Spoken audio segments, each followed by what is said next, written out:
Good morning. This is Marlena McCullough, and this is Zoom number 110. And I am trying to get people in here. And I apologize. I'm just now getting in. Um, Hello, everyone. I'm sorry you had to wait a little bit. I just now got everybody in. Let me see.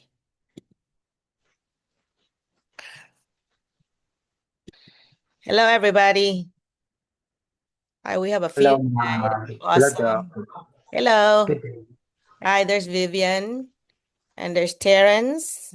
Good evening. Good morning. Bernard. Yeah. Bernard and Wilson. Hey, Wilson, it's nice to see you. John, Terrence, See you, Doc. lots of males today. Emmanuel, Riza, Janice, Sheila Norieta. Um, Hello, good no, evening. this is Shey, Rita, hello, Leah, Giselle, yeah, Giselle. Do you see, Giselle, you see Mike? Hi, Doc. Good morning. Not yet, Doc. Not yet. Mike not yet here. Okay, do you want to be my co? Huh? Well, hello, there's Yes, Doc. Hi, say hi, Doc. Hi, Doc. yeah. Hello, good morning.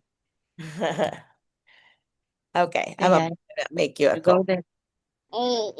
Yes, Hello, Doc. sweetie pie. She seemed like she's very close to you, Dino. Yes, Doc. The two of them are very sweet. Here. Oh my Just say God. hi. Just say hi. Yeah. Hey, sweetheart. Say, Mama will have the meeting now. You go there now. Just say bye-bye. Say Bye bye, bye-bye. Bye-bye. sweetie. Bye bye. Bye-bye.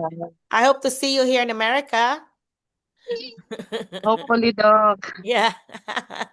Well, your kids look like twins, they're not twins, are they? They are the twins, Doc. These are the twins. Yeah. Oh, these are the twins. Okay. Yeah, so they look the same. Okay. Yeah. Yeah. All right. Well, do you see Shay yet? Let's see, Vivian. Let's see. Okay. I texted her. Hi, Giselle. I'm Can you checking. please talk to everyone first, real quick, because I have to go get my coffee. Okay. We're waiting on Shay. Yes, Doc. Go ahead. Yes, Doc. Are we having introduction today? Yeah, we can, but well, let Okay. me let me just get my coffee and you can talk to everybody. She said good morning to me, but I don't know if she's in yet. But all right. She's here. She's already here. Okay. Where is she? Hi, Shay. Hi. Shay. Hi, Shay. Emmanuel. Um, Who's it? yeah. Hi, Shay. I am getting my coffee. So Giselle is our co-host. So do you mind talking to folks while I'm getting my coffee? Okay. Hello, good Hello. morning. Morning. Let me get my coffee. Morning, Ma'am Shey. I just had my coffee. Yeah. Thank you. Yes. It's still dark here. It's also dark here in the Philippines, ma'am. Yeah, what time is it? And 8, right? 8:15. Here it's 7. Okay. How's everyone? I wonder if my our teachers are also in the Zoom meeting. Wait.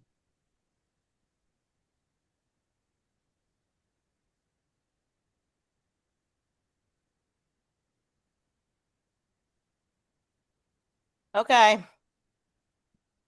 Okay, I'm back. Mm. Well, this is Zoom 110, and this is November 1st, 2025. And Shay, I sent her the possible meeting agenda. So I said that we need to introduce ourselves as those that have attended a few times, you know us. But I'm Marlena, and I founded this ITSA, International Teacher Support of America. And Shay is our partner from Naya's Way.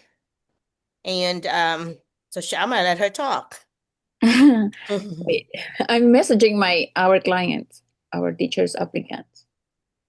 Hello everyone. Good morning here and good evening. How's everyone? So I am Michelle Lauren. I'm the program director for J1 teachers from Anayas Way. So Anayas Way Incorporated is also a designated visa sponsor, a newly open. We just opened last April, and then we started hiring last June. So we already vetted some of the teachers we have. So far we vetted more than 500. It's really hard. And then we filtered because not everyone is qualified for J1 program, but they are qualified in the other pathway. So we Okay. will discuss more of that. Yeah. So yeah. Can you tell them And why they're not qualified, for example, Shay? because usually you are qualified if your degree and your experience are aligned. So it doesn't matter if you have um, different masters, as long as your degree and your experience are all aligned. Like if you're in elementary, you should be teaching elementary. If you're education graduate for BE Ed, then you have to be teaching elementary also. If you are an ECE, early childhood teacher, you should be teaching kindergarten.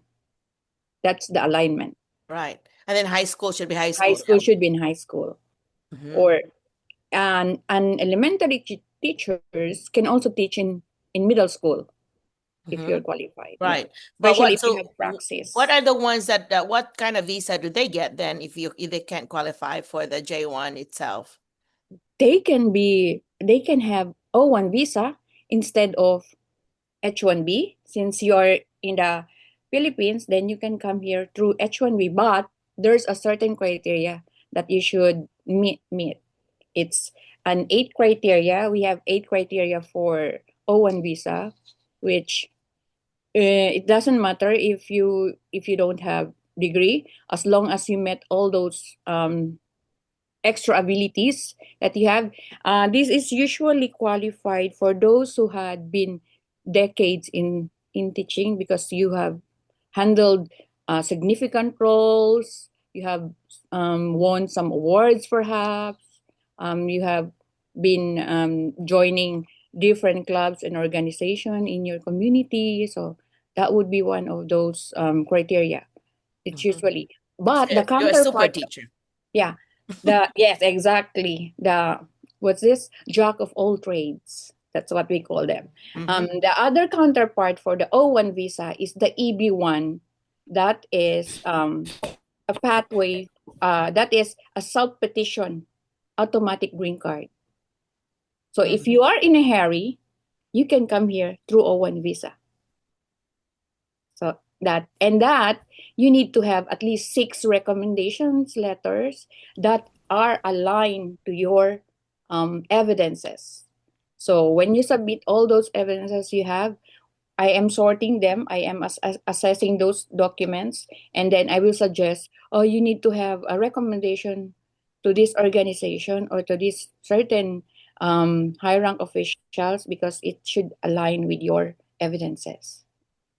Mhm. Okay, I also want to acknowledge Miss Rona May.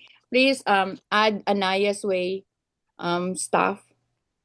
She's also she used to be a J1 teacher, and now she's also working with us. Oh yeah, Rona Dr. May. Marlena, this Let is me Rona see Rona May. May.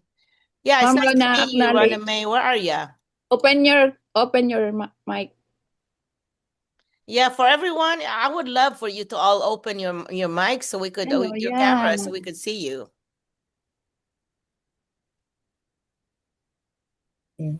Hello, good morning, Dr. Marina. Hello, hi, good morning. I see you. Yeah, I saw you earlier. I love your jacket there. Yeah. Are you based in Jonesboro right now, Rona May? It's chilly here. Where are you at? No, I'm at North Carolina, Spring Lake. You're in North Carolina. Got North it. Carolina, Okay. So you're currently working at a school? yeah. Yeah. Okay. Are you elementary or high school? Previously, elementary, yeah. Elementary. teacher. an elementary teacher through under participate learning. Okay, gotcha. Okay. And you were also elementary, Share, or you high school? Me, Uh-huh. I used to teach in elementary, fifth grade. Elementary also. Yeah, did you Fourth find and that fifth grade. elementary teachers are harder to find a job other than high school, or is that true? That's what I found to be true It in my depends on the states and okay. In yeah, Arkansas, it their seems to be availability. harder Yeah. for elementary, yeah. But usually the demand is high school science and math and Yep, sped that's about right. That's what I'm finding. Yeah. and math. And usually if you have sped, you're an edge. That's your edge. If Yep, you have a you're right. sped units or degree, that's an edge. So what else? If you Yeah, have any, can you um introduce yourself? Can we start with that'd be John cool. Yeah, Francis, go ahead. please? Hello, Sir John. Good evening. Yes, good evening here from the Philippines and good morning there from the Western countries. Good morning, everyone, and good evening to our viewers in our Zoom meeting for tonight, for this morning.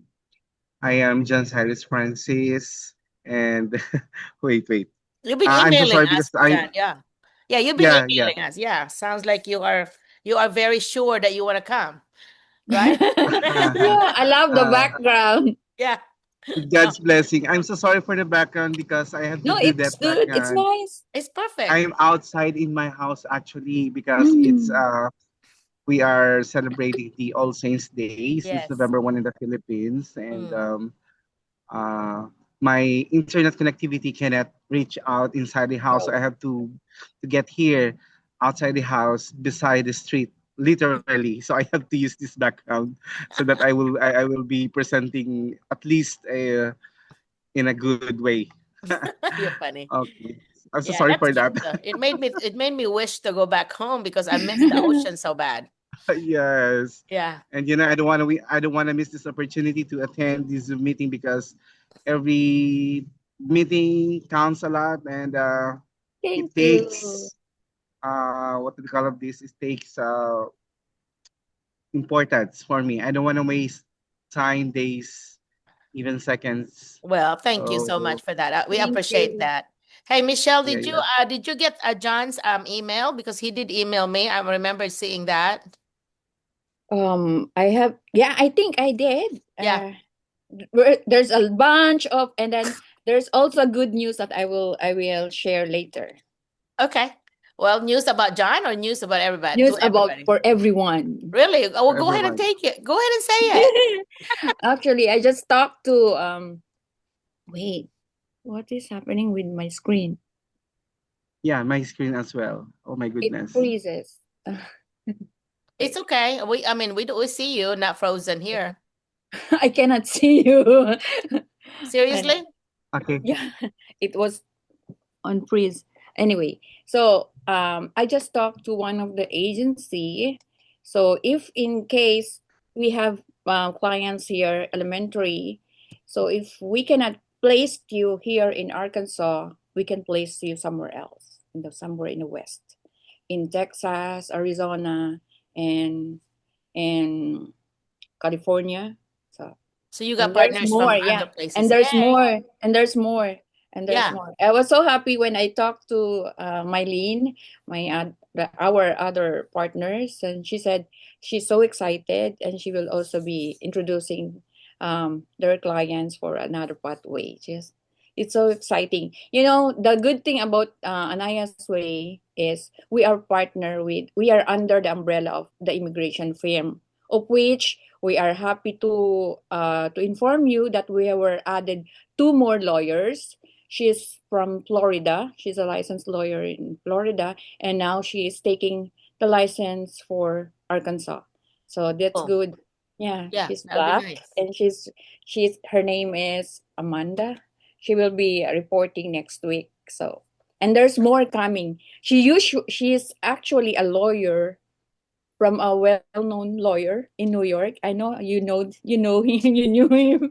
So she will be moving to our firm by next month. So yeah, this month it's November 1, right? It's November Yeah. now.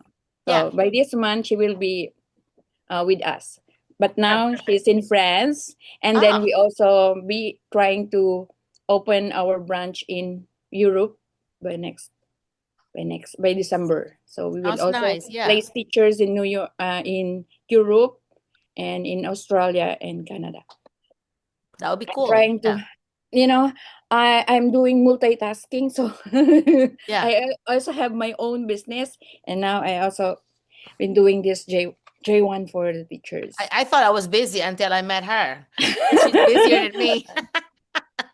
I will include you on that endeavors anyway. So for Yeah. those who are teachers here, if you are interested, after you're in the program, you can approach me. I might be able to introduce you to other field if you know that you have that potential, we can um, place you on that position that you've been dreaming of. Because in my case, I've been dreaming this too, and I never thought that I could have this. Mm-hmm. It's just the determination that you need to have in your passion. If it is your passion, then you can do it. I never When did you expected. arrive here, Shay? When did you arrive to the US? 2023. I Okay. supposed to come here 2020, but you know, if God doesn't permit you to do that, He will do something. So my house got blazed by fire. It was an accident. It's not actually my part, but it's my tenants. It's my landlord's fault. So if I wasn't able to notice it, probably I'm dead by then. Mm. Wow. 2020. You still Supposedly have more to do. 2021 I'll be flying under USA employment. It's kind of expensive because I'm not aware of visa sponsorship then. So they offered me math and social studies. So I accepted social studies, fifth grade. I supposed to teach in Houston. It's too expensive. They were asking for 250 upfront thousand, and then there's another payment for on the annual fee. And I said I was trying to look for money that time, so I said, God, if this is really for me, then uh give me a sign. But the sign was to burn my house. Oh my God, that So was not it a good means sign. do not go. You're Yeah. not meant to go at this time. And then my brother died, so that was Yeah. it. Yeah, he asked me and my father. So if it is not meant for you at this time, it will come one Yeah. day. You just Yeah. have to be Patient. focused Yeah. and goal oriented. Yep. Just remember, we're not in charge, really. God is. And so, Exactly. yep. So I think that's a good lesson to learn from there. If yeah, and Yeah. also if you came here and you had misfortune, you do not have to blame yourself, because Mm-hmm. there's a reason Mm-hmm. for everything. Some of you, I mean, I've been reading my Facebook messages, and I'm a member of some of the J1 group or whatever other groups in online, and I noticed that there were a lot of folks saying things like they are really having a hard time with Yeah. classroom management. I mean, like some of them are like really, started to doubt, why did I come here? I have to start over and all these things. So that's one thing that you really need to remember, is that you need to be stronger on that. I Exactly. noticed that some of you guys, some of the teachers, when they get here, they feel intimidated because they're Filipinos and they're teaching Americans. You should not. These are just kids in may look different, but they're just kids, period. So I, I have been in education for more than 30 years, but the difference with me is that I was a student in the Philippines. I was 19 years old when I left, but then I got all my education in college here in the US. So I taught all American children. So I remembered also kind of feeling like, oh my goodness, I'm too short and they're like tall. But you know what? You just have to be firm. I mean, when I say and don't ever threaten, I never threatened. I would always just say, well, these are, beginning of the year, these are our rules. Let's establish these rules and let's post them. And we're going to be going back to that rule. I'm going to point it out to you. Rule number 1, for example, is respect. And respect is a very big umbrella. There's so many things about respect. Respect yourself, respect the teacher, respect your classmate. So that's a very vague thing, but I mean, very a big thing, but it's very important. And so anyway, and I think what the kids are doing is they are testing boundaries, and some of the teachers are really intimidated by that because they said, "Oh, they are Americans." I said, "No, don't be too intimidated by that. Especially that most of you guys that are here, you have had 10 years or more, most of you guys will have 10 years or more in your belt as a teacher in the Philippines. They may not act like Filipinos because they're not just going to be like looking their head down, putting their head down and so on and getting intimidated by the teacher. They won't feel that way. They won't act that way, but they're still kids. Okay? They're still kids, and if you show respect, you're going to get respect right back. I mean, if you're going to be mean to them, that's a big no-no because they are going to be like defying you because they're going to show you that, oh my gosh, this teacher's mean. They'll come home telling their parents that like, oh, we have a new teacher and that teacher is so mean.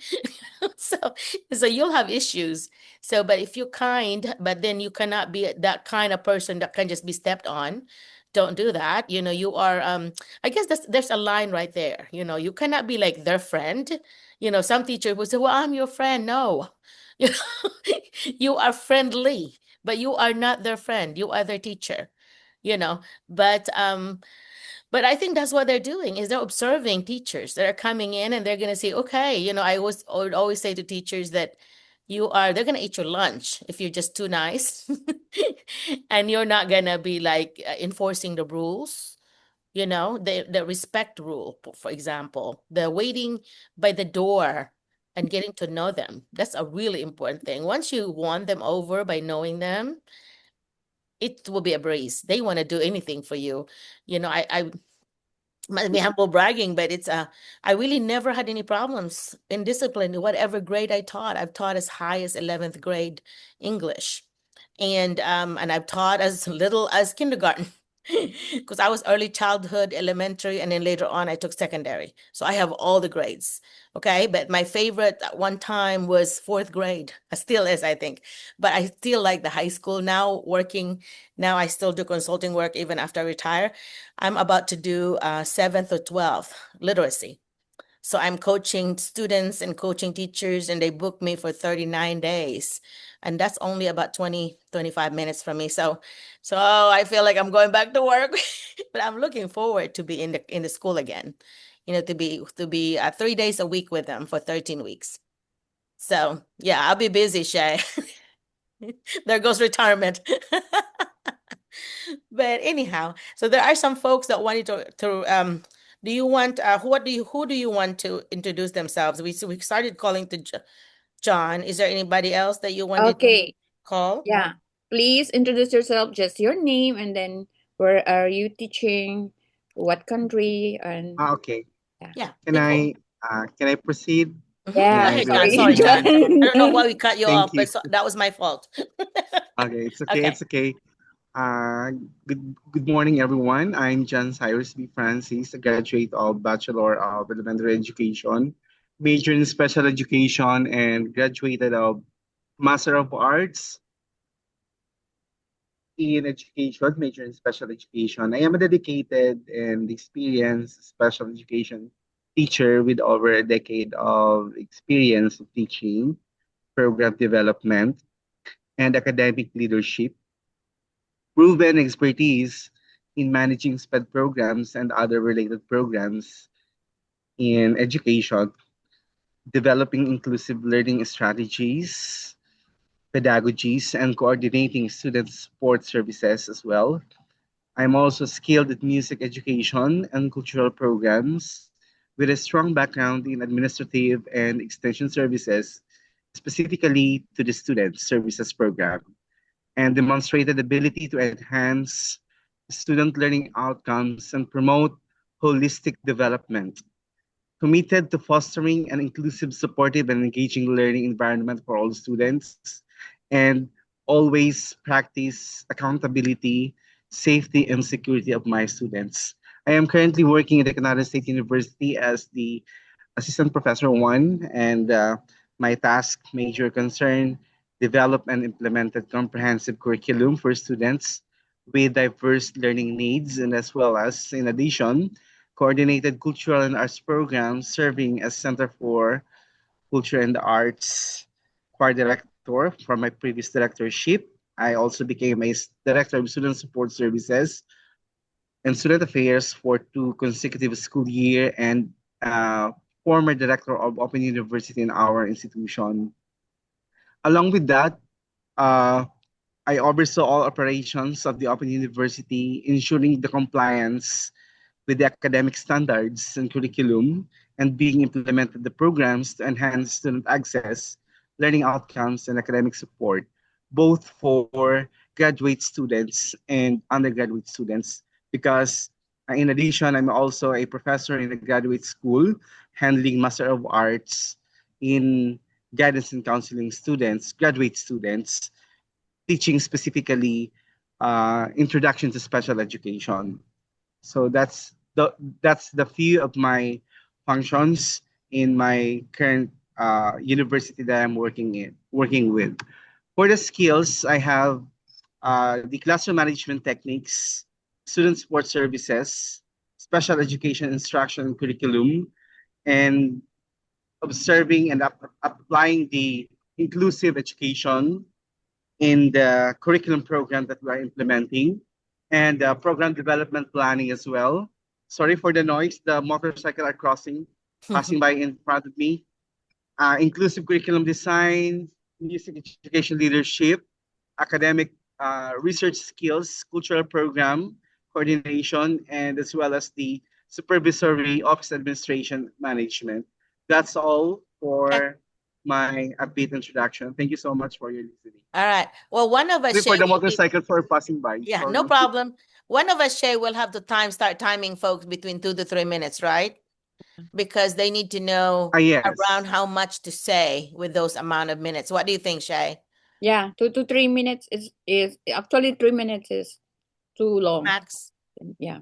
Yeah. When you introduce yourself to the principals and the HR during Mm-hmm. the principal interview, make it short, direct, Yeah. and more You focus on yeah, your you went a little over strategy. that, John. I think I didn't really time, but just kind of observing. But I think John is very fluent. What I'm observing is Articulate. that John is not teaching in K-12, which means he's not going to qualify for J1. Is that right, Shay? Mm. I can help you with the O1 visa. O1. It sounds like you're an O1 candidate, not a J1, because you have to be teaching the current year in Current, K-12 yeah. program for you to K-12. qualify for Yeah. J1. I'm In taking addition, notes. Yeah. yes, So po. that's what you need to Actually, remember. I'm having a difficulty in applying in online under ZipRecruiter. That's an online platform in applying for different teaching positions. However, unluckily, I don't have yet an offer for in regards to the teaching position. Considering that the orientation we had 2 Saturdays ago, if I'm not mistaken, is that because of my experience that I am no longer teaching in elementary education, though I have an experience for that starting from special education classes during my first 2 years of my teaching career, then I goes up to until such time that I'm teaching already in the tertiary level or in the college. So that's why Yeah. that's the consideration, Yeah. or that's my presumptions actually, that No, why that's since the I one. cannot. Yeah, that's the one that you Yes, don't yes. qualify in because you're not currently teaching in that field, in the K-12, in the K-12 range. Because you're not teaching in the K-12 range, that's why you don't qualify for the J1. Because Mm. J1 is like elementary to high school program, not college. But I do still hope that one employer would be gonna take my considerations. Yeah. Just like the other day, I applied for the directorship since I have an experience of handling directorship position in the university here in the Philippines. So they tried to consider my application, but however, they put me into the next line. Considering there are other applicants who are more qualified than me. Yeah. Okay, I no think problem. in the past, John, that was a little easier when you had H1B because most universities were actually using the Yeah, H1B program.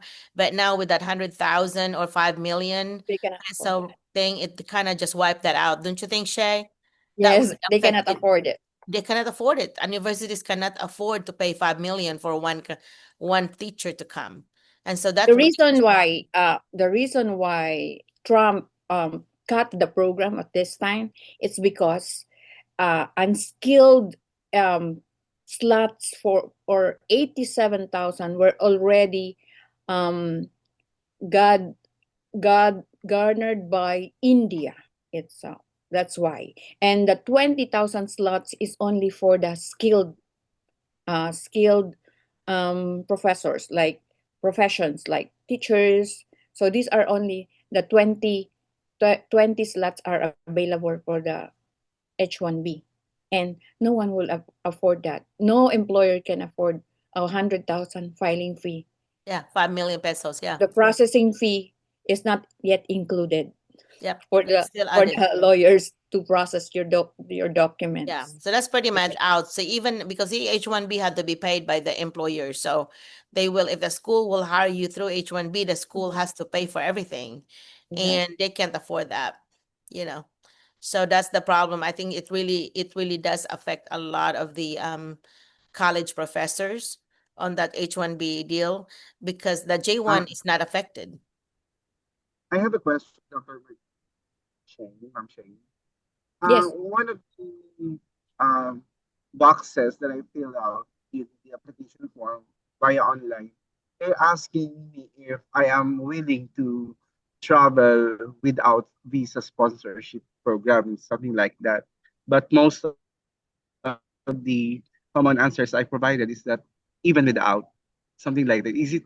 Is there a problem with that? Or if I said that I can go travel to the US for work even without the sponsorship program? I don't If know if I'm you can come here correct without or wrong. a sponsorship, but you need to have a work permit. And Mm-hmm. then how can you get Yes, those I work see. permit if you don't have Job offer. someone who sponsored you or petitioned you? Mm. So in my case, since Also, I'm handling Liberty consultancy, so I can petition my applicants coming here with a job offer. So we are so the best thing the one is, petitioning them, and then you need to have your job offer. So it's like a self placement. uh, So I will have um what's this, a memorandum of understanding with your workplace that you will be working with them. mhm, I will be your direct mm, employer.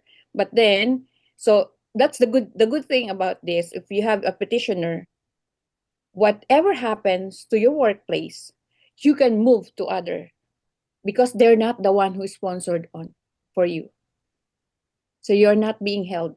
Unlike for I those see. H1B who came here, sponsored by a specific district or a specific employer, you cannot just move to other district or other employer because you are being paid by that school who hired you. So unless I see. you So paid it for would be yourself. better to have, And yes, yes. yeah. So it would be better technically if there will be a sponsoring Mm. Agency entity, or or the that would be entity. better rather But than yeah, on my own. Mm-hmm. exactly.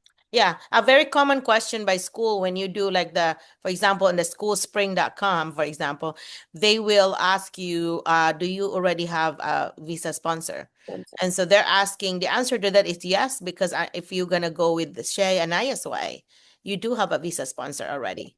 That's what they're You have to asking. answer yes. Yeah. So we have a visa sponsor, but then the next question is, are they gonna have the budget to pay for you, or do they want you to pay for yourself? Because with the J1 program, you have schools that would pay for it, and you have schools that would pay half of it, and you have Mm. schools that do not have the budget at all, and they want you to pay for it. And so then if they have to pay it for themselves, Shay, what are the options?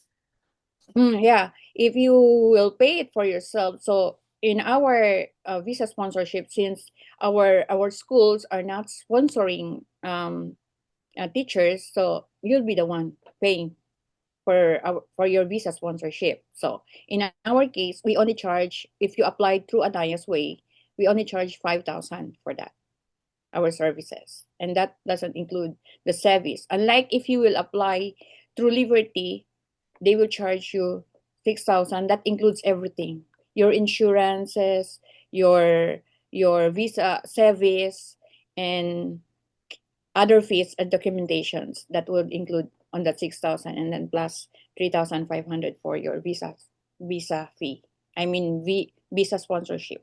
But do they have to come up with it, or what's the step? How much do they have to come up with when Ah, they get the job? for the if you apply through Anayas, and then in this platform that you are now under with Dr. Merlina, so you will only pay for 2,000. That's upfront once you have your Job your offer. job offer, and then when you get here, you just pay for the annual fee before you start your, and then the rest, it should be in staggered manner, 500 per when you start your salary, 500 for the It's rest. an installment plan. Installment plan.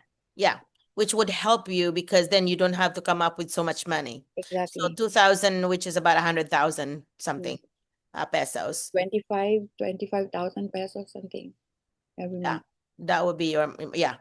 But that's nothing compared to what you're gonna get. Yeah, the It's, rest, the yeah, some of the agency, they charge 16,000 just for J1 program. yeah. They have your That's pay too here. high. Yeah, you pay here in That's too high. Arkansas starts at 50,000, which is about 3 million, close to 3 million.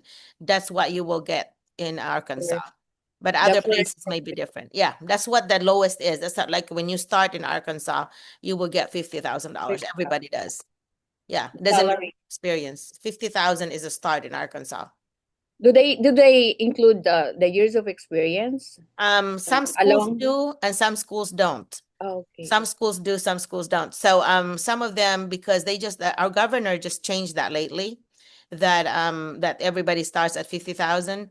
And so some schools were giving 2,000 or something dollars for those with experience just to kind of calm them up because they were really like, oh my goodness, they felt like their salary schedule was really revamped, was really changed because it was people already making 60 some thousand and 70,000, and all this, but then everybody had to start at 50. And so I had a teacher in one of the schools that she was making 38. And then when this happened, she made a $12,000 raise. Wow, Yeah. that's good because So you're that, not yeah. supposed to be having a lower than 40 when Right. for And so, J1. but at that time it was 38. So she said, I made a $12,000 a raise. So that's like having $1,000 a month more, so on her pay, Exactly. take home pay. Yeah. So And so we that's start. yeah. How about Sir Emmanuel? Hello, sir. Hello, ma'am. Morning, everyone. I mean, good morning. Yes. Can you hear me? Yes. Yes. Oh, yeah. Yeah, my name is Emmanuel. I am currently teaching here in Cambodia, kindergarten. Okay. I started my teaching career in the Philippines under the roof of the Department of Education for 6 years. Actually, my license is secondary, but with the aim of embarking in the realm of global teaching, I ventured teaching abroad. I went to Vietnam in 2018, and then I taught there for 4 years. I taught multiple levels. And then after the heights of pandemic, I decided to move on another training ground for me. That is why I decided to move here in Cambodia. Right now, I am teaching kindergarten. And actually, when I was in Vietnam, that was the very pivotal moment for me because it changed my passion into teaching young learners. And basically, that is the reason why I'm pursuing my master's degree in early childhood right now. And right now, also, I'm teaching kindergarten for like 5 years already. Yeah. Okay. So So hers would be an O1 visa as well, Shay, is that right? Actually, Emmanuel is our teacher. I've already vetted her, and then I suggested her pathway, but she can be for O1 if she's in a hurry coming here. If she cannot wait for the EB1, because I suggested EB1 for her. So I said probably an O1 if she's in a hurry. It's fine. It's lesser than It's lesser compared to the J1 under agency. Lesser money for her to Yeah. pay? What's the difference in the pay? It the good thing about for O1, you don't need to pay the asylum program because you did not apply O1 inside US. So O1 actually is for those J1 that are restricted with Mm. 212E. All So right. if You have you're to come back J1 to teacher you. and you are here and you're supposed to end your program, you can apply the O1 visa. It's a work permit. It's a counterpart um, of H1B. But at this time, since the Department of Labor is closed, so we cannot apply yet for the labor certification.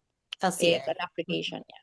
It's a mm. number. It's a case number that we need to submit if you are qualified for the work visa.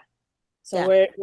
we're applying for that number for you to have a license or a visa, work visa. So once we got that, once the Department of Labor is open, and then we have backlog actually. We have number of O1 applicants who's in line. One is already on the process. Good thing we were able to before the federal cut the Department of Labor, we were able to submit Mm. the two applicants of 401, and it's on the Okay. process now. Yeah, for the USCIS for the immigration itself, they're not affected. I have Yeah, I have relatives that work there, and they said they're not affected by yeah, because by they're yeah, being paid yeah, they are being paid by their own fees. fees. They're making their own money in the department. They're not being paid really by the regular channel, because whatever visa fees are being generated by their department is the one being used to pay for themselves. So that's why they're self-generating funds. So that's why they're not affected. My sister and brother-in-law still work and get paid That's and got why paid. our H2B we cannot move because we have to get The labor a law, the permit, labor a labor department is closed. Yeah. for the Yeah. H2A program. Yeah. Thank you so much, Sir Ma'am Emmanuel. And Mm. then can we proceed with Miss Giselle? Yeah, Giselle. Giselle, go ahead and remind you. Hello, Ma'am Giselle. Giselle is Hi, our Ma'am co-host here. Shey. Yeah. Go ahead, Giselle. Honestly, I introduced myself long time ago, Doc, But we not in have you. 2022. Yeah. Yeah, but Go uh, ahead. Introduce hi, Ma'am yourself to Shey. Shay. Hello. Hi, Shey. Good morning, Doc, and good morning, everyone. I am Giselle Anteris Macias. I am a graduate of Bachelor in Elementary Education, major in Mathematics. And I have been teaching here in one of the schools in Talisay City, public schools in Talisay City for 16 years. I am handling grade 6 students, teaching all subjects, and also I'm handling the fourth and fifth grade mathematics. And for my 16 years in depth ed, I have learned patience, passion, and everything that I needed to learn as a teacher here in the Philippines. Aside from that, uh, we teachers here in the Philippines have had our ancillaries. We call that here ancillaries, but that's in the US, as Dr. Merlina says, it's other teacher responsibilities. So I am the mathematics coordinator in the school. I am also the RRM coordinator. Maybe Ma'am Shea, you are familiar with these ancillaries. I am Yes. also the school-based feeding coordinator and the National Drug Education Program coordinator. And those are just one of those uh, biggest coordinatorships that I have because I am assigned it at a mountainous school wherein we are a small school and we have so many works to do. But with that, I am very much grateful because I have learned so many things. And with my 2 years here in the Zoom meeting with Dr. Merlina, I have improved my teaching styles, my strategies because I have been using Dr. Merlina's strategies inside my classroom. One of which is the journal writing, and which is very much effective in my class. And also, I am using the personality test at the start of my class to know my students because according to Dr. Merlina, knowledge of students is very important, which I say yes, it's very much important because you can tailor your lessons, your strategies to the characteristics of your pupils. So like for today, for this year, I am using the RISEC. If you are familiar with it, it's realistic, artistic, um, integrative, and S and all of that. And I have learned my students' abilities, each of them, and I was able to group them according to. I'm sorry, my daughter is crying. Um, I was able to group my students according to their abilities. So with that, I'll say that I'm ready. Honestly, Ma'am Shea, I was one of the West Memphis 13. We all already had our LCA that come 6 months, I think 6 or 8 months after It's terrible. we applied it. But again, some of unforeseen circumstances in the school where we applied, so they did not pursue our job offer. Yeah, So they that's all I rescinded. can say for today, Ma'am Shea. Thank you Yeah. and good Yeah, morning. this is, I think Shay remembered maybe the situation here where there were 13 of them and the three elementary, and that's Giselle's one of them. And then one was my cousin, Francis, and then the other one is Marlon in Colorado.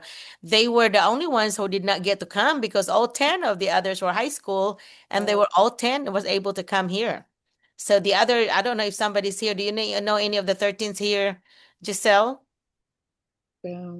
I didn't see Yeah. anybody, but used to be they would always come. But anyway, I think it must be a busy time for them. But anyway, and were you taking your special ed, Giselle, or was it Marlon and Francis?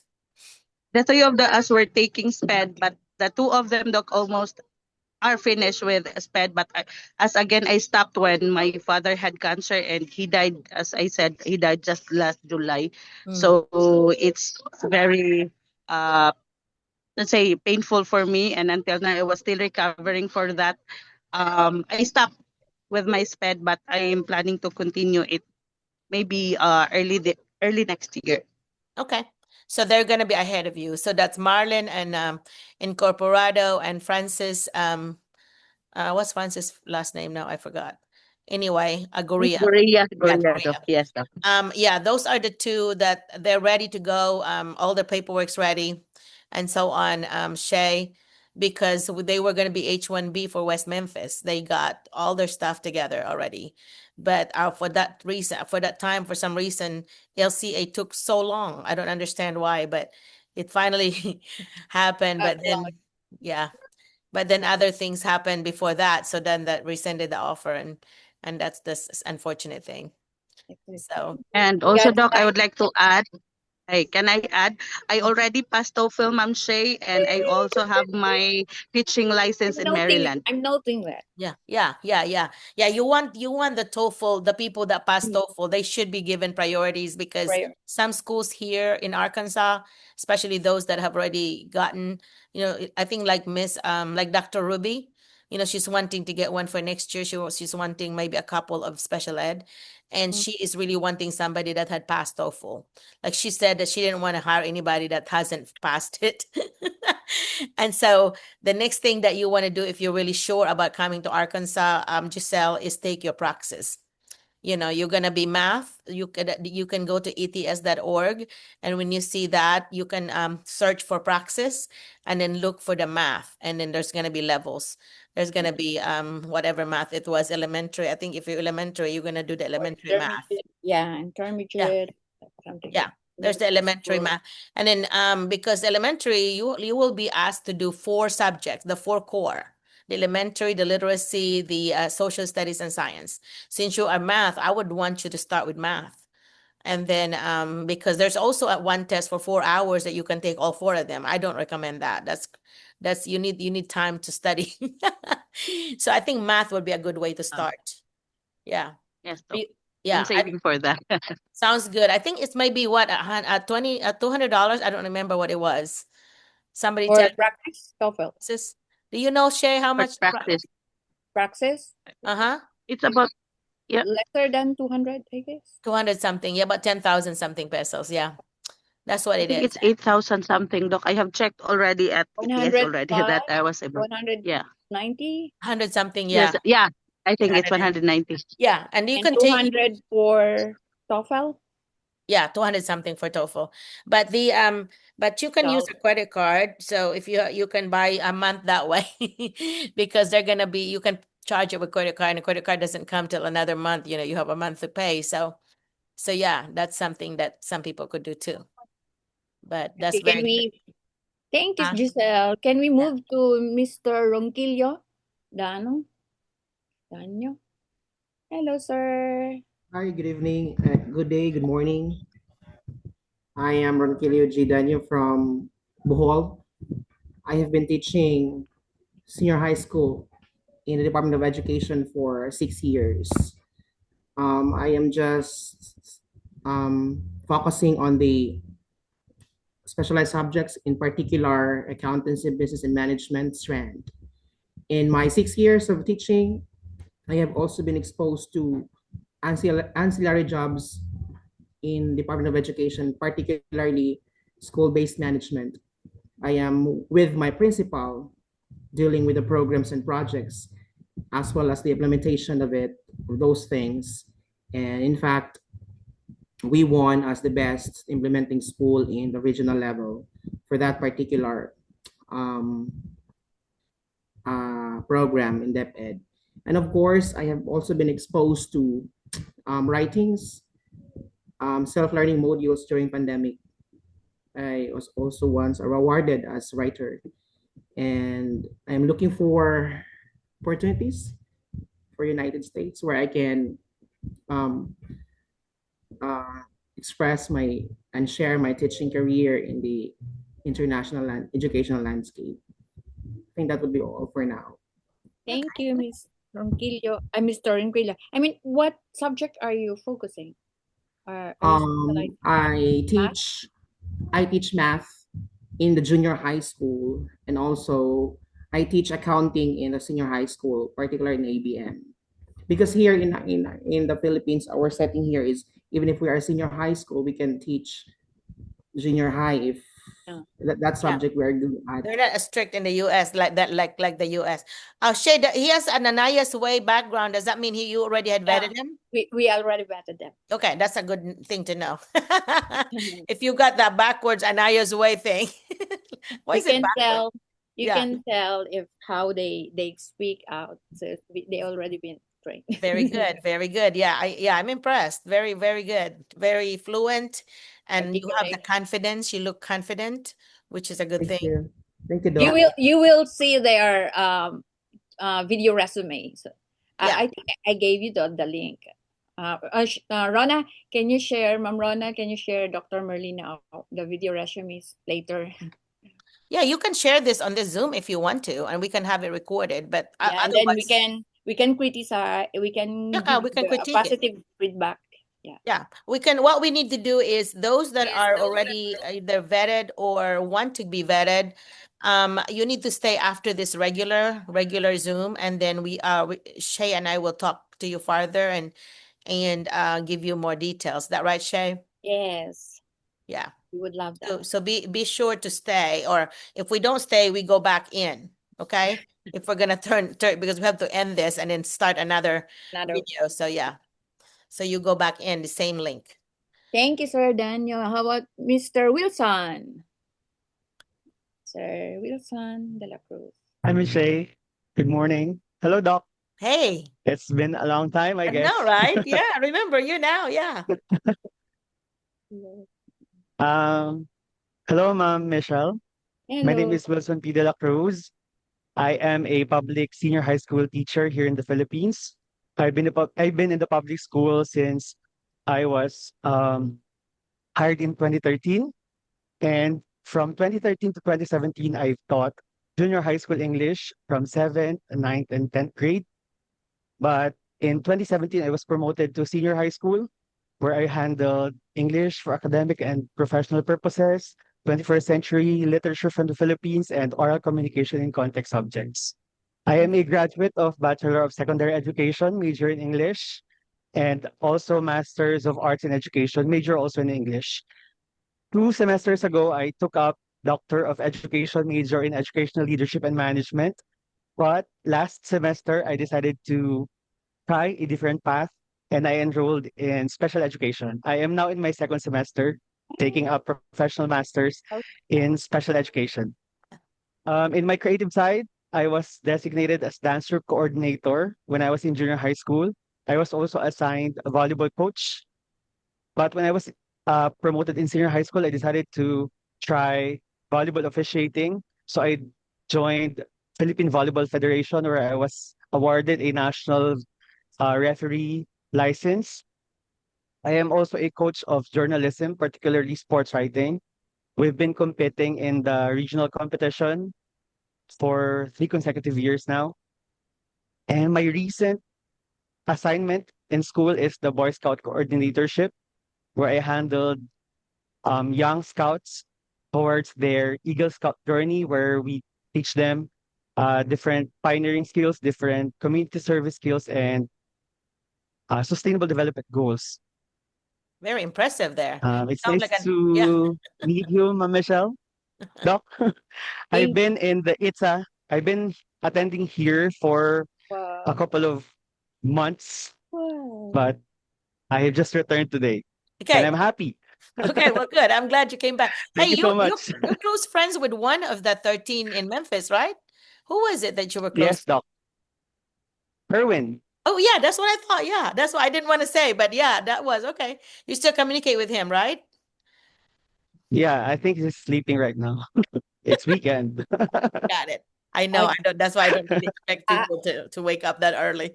I observed Yeah. that most of our teachers here are very extraordinary. So make sure all your extra auxiliary tasks you have documented everything. Yeah. You need to ask for certification and make sure it's a recognition and in particular citations that it is really intended as an award, a recognition award for a specific I will note that, Doc. Yep. Make then sure you have all make those sure you paperwork. have Yeah. all those Mhm. because we can use this knowing that you are an ELA teacher. And then I heard about you're doing some curriculum specific, Sir Wilson. You have mentioned about ELA that you have been teaching a specific curriculum. I mean, what was that? Uh, in junior high school, our curriculum focuses on English and grammar only, but in senior high school, there are specific subjects like reading and writing skills, oral communication in context, and English for academic and professional purposes. Yeah, professional purposes. Those It means subjects. that you are making a curriculum, you're creating curriculum for a specific purpose, right? So because that's my major, that's my master's. So probably I can give you if you will be given job offer, I can give a code that doesn't restrict you for 212E. I wish that you will be able to get an offer. Because yeah, for it's really hard to have J1212E for high school that is not subject. So with his credentials and his experience, I might able to give him the code for a Yeah. specific. So what it means is that He when will you not be subject. yeah, Hopefully, that means that you don't have to go back for the 2-year thing. yeah, Remember what I said about J1 when you comply the serve your 2 years. 5 years and you Yes, have to Doc. go back to the Philippines for 2 years? You I'm won't have taking to note. do that. You'll be exempted from that, which means you can go above the 5 years, and there could be a potential of what, 10 years, Shay? And Yeah, then from then, after 10 years, what happens? after 3 years or After in 3 a years. program for J1 or 5 years, he can move to EB1. And EB1 is a The path to competition green card. green card. Yeah. Yes, So there's a potential for you to stay for good. Yeah. And say after the green card, when you get your green card, you stay 5 years and you'll become a citizen. You don't need to marry Take in a a test. town for green You're card. so funny. You may already have somebody. You're That crazy. is noted. That Have is that duly pride, noted. because that's on me. I may have a boyfriend. I always say, let's get married. No, I have my green card. I can have my green card of my own without you. No, it's just a joke. It's Yeah. just a joke. It's just in me. It's just me. But do you what did the AFAM word mean? Because I just learned that like A 1 foreign American in Manila, something like that. really. So who came up with that word AFAM? Because I just learned it. I'm like, whoa, what is that? So, The slug. so that is an acronym, Michelle? It's an Is that acronym. an Yeah, it's acronym? acronym. A Oh, foreign something arrive in Manila, or yeah, something like See, that. see, AFAM to me is like I Around thought it was African American. You know, FAM, foreign African American. American or foreigner It can arrived be in any Manila. foreigner, not just a black, not just Yeah, white, a that's not just foreigner. interesting. right. That it's all forms. Anyway, thank you so much, Sir Oh, Wilson. she's I'll so take note funny. of that. I hope you will have your Thank you job so much, Michelle. soon. Yeah. And can we have Ma'am Sheila Mercado? Hello Funny. po. Good morning and good evening, everyone in the Philippines. Hello, Doc, and hello, Ma'am Michelle. So, if you will remember, I'm the one who messaged you and emailed emailed you for applying in the US. So, I was contacted by one of your person named Charmaine Ma'am Charmaine, yeah. Arnibal. Yes, One yes, of my ma'am. contractor, yeah. Okay. So, hello everyone. I am Sheila Marie Mercado from Batangas, and I graduated Bachelor Secondary Education, major in English, and I am right now I am an head teacher and at the same time an English language teacher for 16 years, and I attended different trainings that help enhance me my skills in teaching and as a coach or mentor in our school. So I attended HATS and LATS, training of trainers in curriculum, and of course PISA training that help our learners learn the skills in comprehension. So in my teaching, I always grounded by the belief that all students can learn. So that's why I always develop differentiated instruction and data-driven interventions. I handled grade 7 and grade 10 learners with 50 students. Wow. And they are of course they are different abilities and of course skills. So that's why I always modify my instructions to them. So in our department, so we prepared syllabus. Although we have the Department of Education's different curriculums like Matatag and other curriculums from grade 8, 9, 10. So we decided to develop those syllables in order for them not to left behind because we teach or I teach based on what they need. So we have also, I also believe in PBIS, positive behavioral intervention supports, different restorative practices and social emotional learning. So we always set uh, expectation and rules in the beginning so that those disruptive students will help also in our lesson, of course, and of course, develop skills, especially in reading. So I am a coordinator also of our reading program in school and beyond classroom. So I am the coordinator of reading or literacy in the community. So I involved PTAs, our parents, so in order for us to help those learners improve their literacy skills. So I believe that uh, families, communication to the families is important because they are our number one stakeholders of our school. So if we have an open communication to them, of course, education in our learners will be achieved. That's all, mom, for now. Okay. Thank you. Um, okay, that was a meaty introduction. A couple of a couple of little correction that you may want to say, because this is a cultural thing, not a you thing, but like education, instead of saying education, just say education. Yeah, say that. That's Okay, a thank very you, common, ma'am. yeah, education. Yeah, education. And don't say curriculums, say curricula. Okay, because remember, yeah, I don't know if, Thank you, ma'am. yeah, no Okay. problem. Very friendly, just a friendly reminder. Yes. But yeah. And but you're fluent. You have very, I'd like that you mentioned social emotional learning, SEL. And I love that when you said acronym, that you say the meaning of it, because here in America we would not know a bunch of the acronyms that the Filipinos, schools would be using, and we don't know that. So anytime, make a habit that if you give any acronym at all, always give the meaning of it, because that doesn't mean it's Okay, your thank first. you. Yeah, you did a good job with that. Yeah.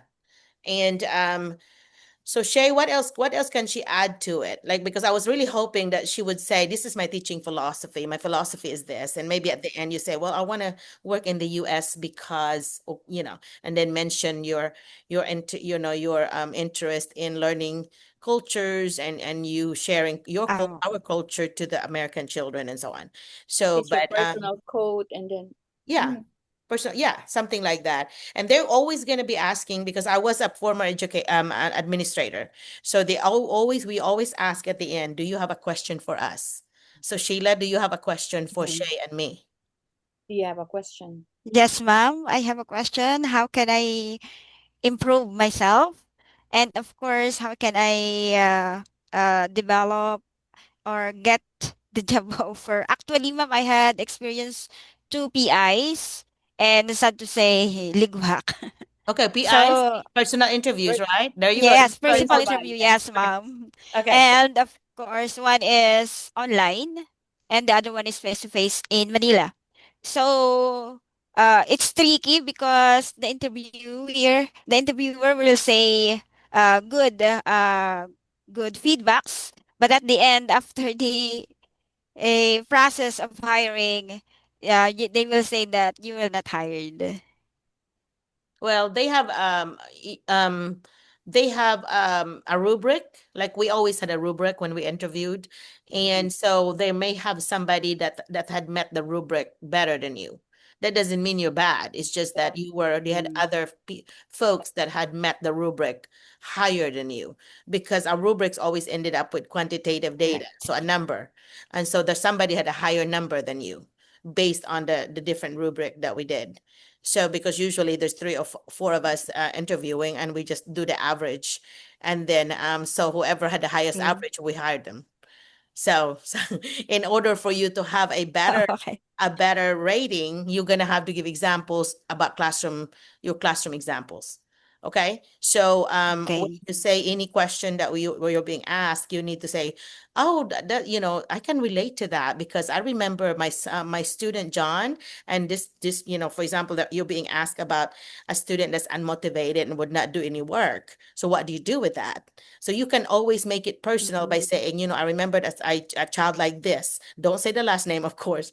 If you name it, that's even more personalized. So I named child named John, and this is what happened. So you kind of tell a story, because it's like the interview should be like a back and forth, like a visiting, like you're visiting Shay and I, and just going back and forth talking like this. Because if it's very formal and just stuffy, that's not a good interview.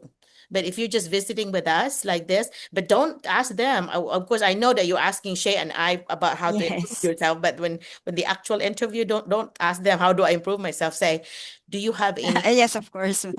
yeah, do you have any PD or professional development for new teachers, especially international teachers? Yes. Or do you provide a mentor, a go-to person? So especially my first year. Those are really valid questions that you can ask. Do not ask, what will I make? Don't do that, because that means that you did not research, because the first thing you should do is research the school, and the website would say that, Yes. because it's a required information here in the US, that all the pay had to be listed, and it's under Board of Education information. And every website, there's a Board of Education information that includes their board meetings monthly, their minutes, their salary schedule for certified teachers are certified and administrators, and then the classified will be your cooks and your maintenance department and so on. So look for the certified, and that is how much you will be paid. Usually it's a table, number of experience, and then some people would give credit to, like, if you have a master's and so on. So just look at that table. In Arkansas, it's gonna be $50,000 is the start. So anyway, yeah, that's good that you shared a lot of things that gave me a lot of insight about what kind of teacher you are. Okay, and so giving an Thank you, ma'am. yeah, Okay, giving I yeah, have another question, ma'am. go ahead. So, kanina na-mention po ni Ma'am Shey na ang pinaka-in-demand ay math, science, SPED.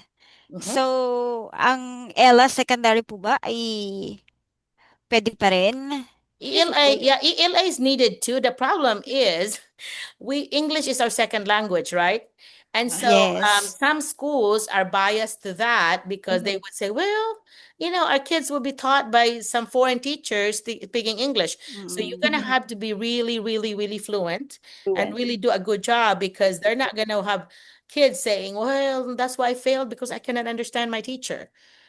So fluency is so important, especially for ELA teachers.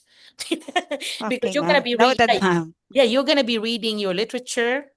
You could be, yeah, you Yes. have to do a lot of modeling on the read aloud, for example. So you're gonna make sure that you can really. I'm a literacy specialist. I'm an English specialist, Okay. and so yeah, so that is actually a question asked of me, Marlena. What do you say to the community when they say, with the parents and the community members saying, our literacy specialist is somebody from another country?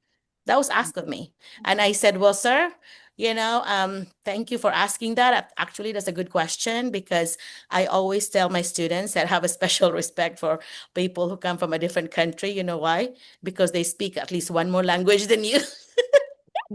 Because in my case, I speak Cebuano, I speak Tagalog, I speak, yeah, and all this. So that became funny. I got the job because of it, Yes. because they never thought Thank you, that. ma'am. Yeah.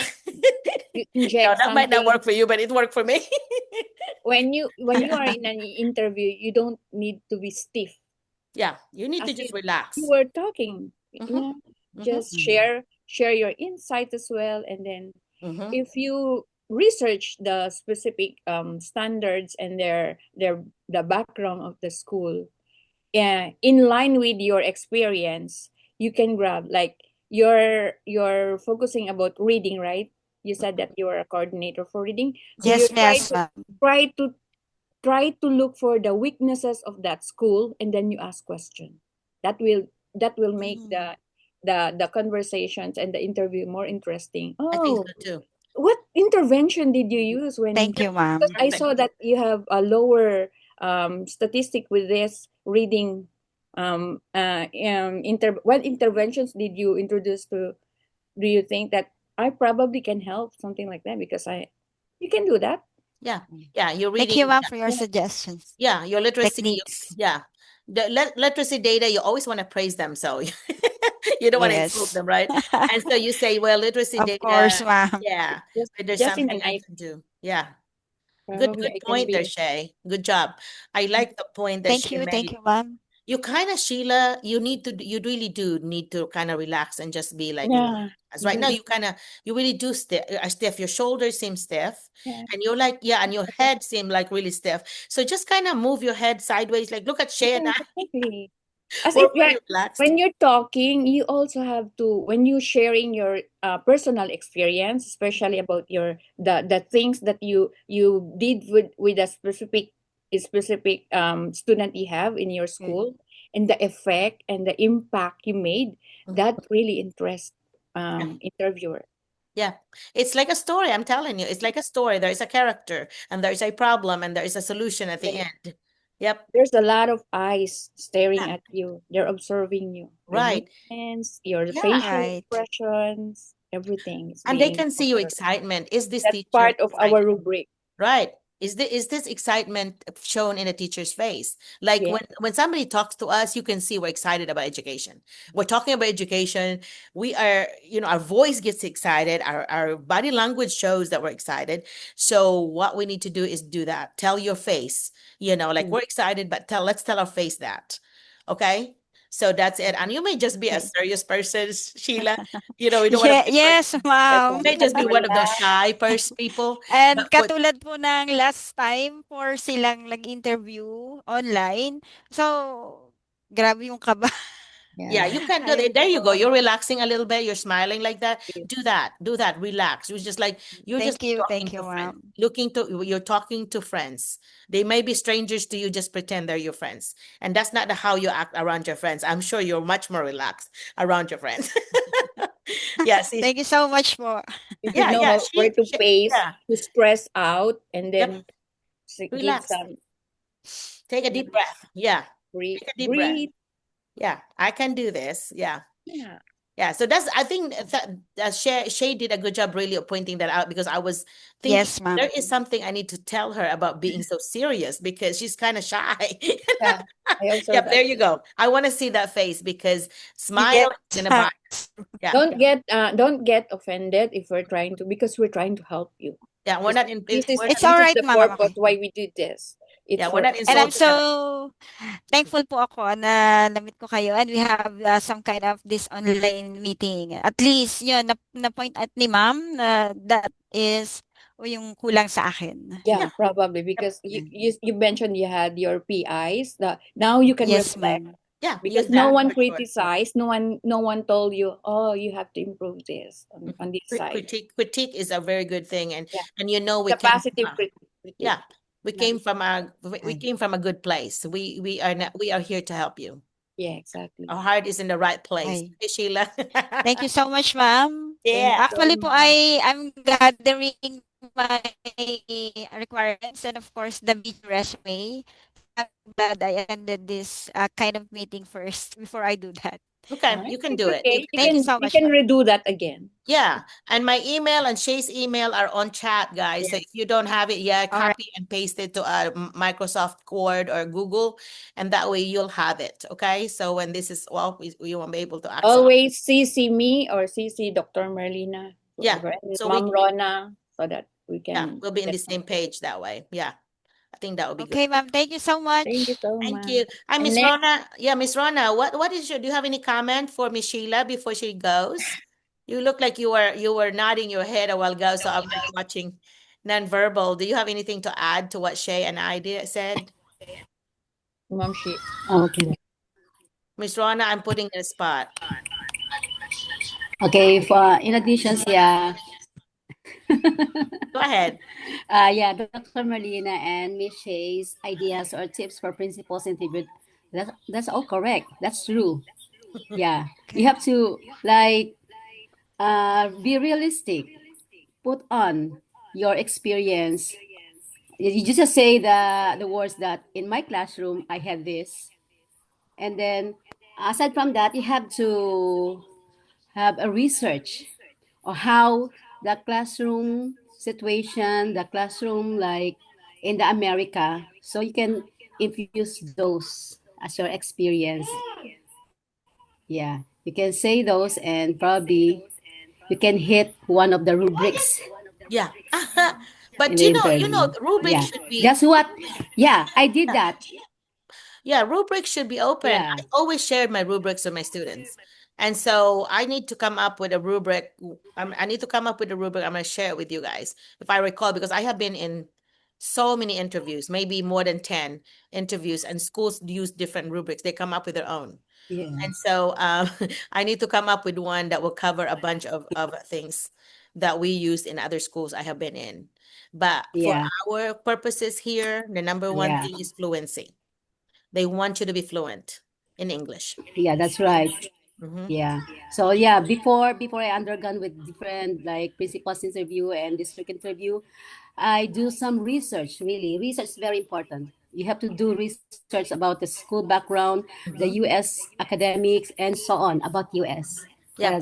Classroom setups and everything. Yeah. It can help you a lot. Yeah, if you go to our we have that it's ITSA, put a plug in here, but YouTube, we have all our Zoom. This is the Zoom number 110.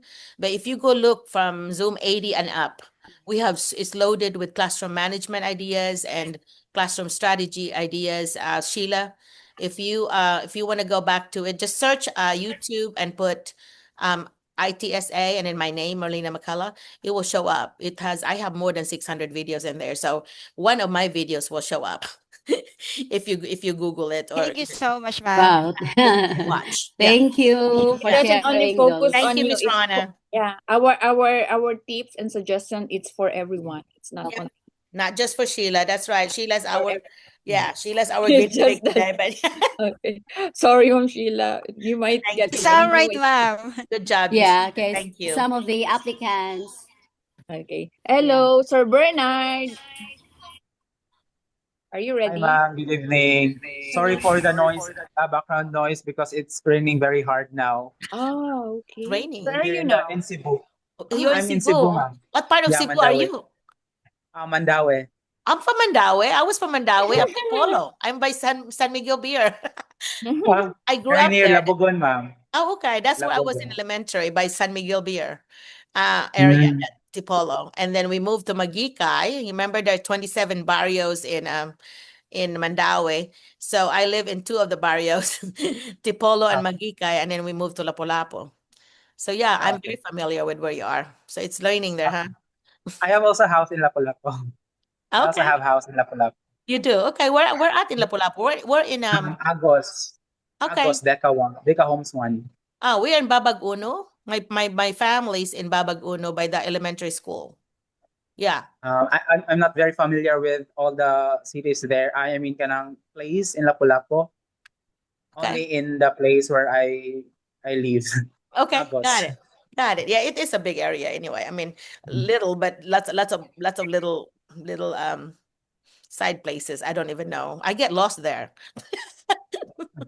Yeah. But anyhow, so tell us about you.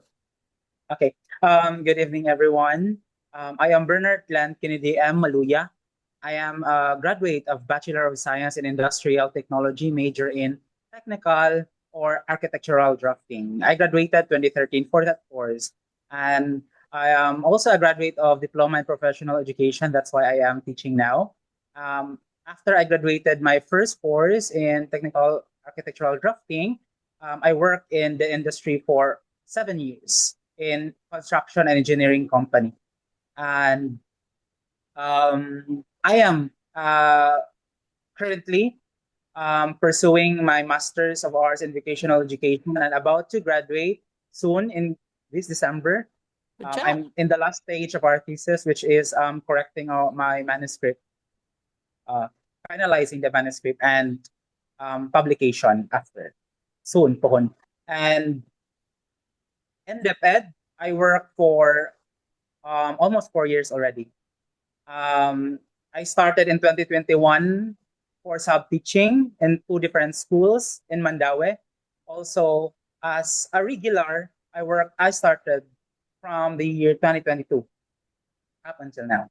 So I am handling senior high school students, um, specifically the subjects, no, TLE, technical drafting, empowerment technology, media and information literacy, and contemporary arts. So for my auxiliary, I am ICT in charge for 3 years already, and I am an active coach, actually a winning coach also for different art forms such as poster making contest, painting contest, photography contest, and technical drafting. So I'm also one of the contributors in our interactive self-learning modules, specifically in the illustration part. So I'm into arts. So I am also finished with my trainer's methodology in TASDA. Yeah, that's Uh, good. Yeah. It's yes. loaded, isn't it? Yeah. And my teaching philosophy is I believe that all of our students, they are future heroes in our society. So the quality of education we give them now is very crucial and very important. And that's why the quality of education I give to them is very important. So um, I will give example for the strategies I give mostly. So I believe that our students also have different learning styles and needs. So in my instruction, I always cater their um, learning styles, such as our visual learners. I give them like visually appealing presentations, and for our kinesthetic learners, I let them do actions, act, no, the specific learning outcomes, and different learning styles and needs. Very good. That's the I believe strongest that would be point. all. Yeah. You are very fluent, you're very confident. Good job. And your resume is loaded again. Really impressive. What do you think, Shay? And Yeah. when you say ancillary, don't say that. Say my extracurricular, because they would not use that here. You would say Okay. my extracurricular activities are this. And don't say Dep Ed either, because you meant to say I work for Dep Ed. Like, I work for the Department of Education in Arkansas, and you know what that meant? I was out of the classroom. I was in the office in The Little office. Rock and working. And so if you hear the word Dep Ed, they're going to think you're out of the classroom and you're in the office somewhere in the Department of Education. That is not the same here. So instead of Mm. saying Dep Ed, just say in a public school. Use the word Okay, public school noted. instead of Dep Ed. That's right, because that would really bring misconception that, oh, you're out of the classroom, let's not consider you because you're out of the classroom, you are in the Department of Education now working. See, when I was working in Department of Education, I was already done with being an administrator. We were doing the state level work. We were teaching the trainers in the state, so we were the state level. And that is not the same in the Philippines. So that is something that you need to remember, everybody, that don't say DepEd, say public school. Okay? Yeah. Noted, Doc. Yeah. Yeah. And so other than I that, love that he mentioned about his philosophy, and me then too. yeah, sharing his insights. That's how it is. It should Yes. Yes. align with your how you handled your kids. So you said that you prepare differentiated activities. So you prepare skits, and then also mention about the in what do you call this ICT, something like you Yeah. use Kahoot perhaps Mhm. Yes. interventions, because that's I what always integrate that because into kids here my. has gadgets, so they have their Kahoot, Kahoot and Kahoot, Blue Kit, Toolkit. Quizlet, all kinds of things like that. JeopardyLabs.com is a big one. So JeopardyLabs.com is something that you can use Jeopardy game and use any content that you have. You can edit what's there, or you can make your own. That's a big one. So yeah, there's several different online things that you can mention, and that's always part of a rubric, by the way, Rubric, is yeah, that do you use technology? technologies. Yeah, and differentiation piece, you cover that when you said something about learning style. That's another rubric part, is differentiation. So make sure that you do mention that. How Mention do you that differentiate for everyone yeah. listen to that. Yeah. Take note of that. I think most of them have their Zoom notebooks. Yeah. You need to, every time we have this, you have to take note everything you Yeah, mention. And then differentiation next time, the constant Zoom and practice, you get helps. you Yeah. master And it. I think Giselle's got to be my number one testimonial person. She always would share what she used from what she had heard here. You know, like that she's mentioned about journal writing, for example. And to me, that's one of the most powerful thing I have ever used, is that daily writing of students, because you get to know them, you get to know their thinking. Mention that. Mention Mention that. that. Always have that some kind of Diagnostic test yeah, all this before you assessment. start Yeah. the So 5 things you need to mention, okay, guys? Knowledge of students, knowledge. knowledge of content. So that's your knowledge of what you teach. And then the third one is assessment. Fourth one is reflection, what you learned from, the day before, from every lesson. And then the last part is collaboration. Those are the 5 national board core propositions. If you make that as a little checklist for you as you answer the question, you will have a very comprehensive answer. Because when you say the knowledge of students, you're talking about students already. Okay. When you say knowledge of content, you're talking about strategies already. Okay. Specific things that you're doing. And then assessment, how do you know that what you're doing is working before, during, and after? Not just during or not just after, but you really are assessing students before your lesson, during your lesson with your formative assessment. Thumbs up if you got this, thumbs down if you don't, or if you're confused, thumbs sideways. Those are formative assessment, checking in where they are. And then at the end, you have your exit slip, possibly 3, 2, 1, 3 things you learned, 2 things that you want to share, and 1 thing that you still have a question on. You can change those things in, but have some kind of exit slip, exit strategy there at the end of for them to tell you what they learned.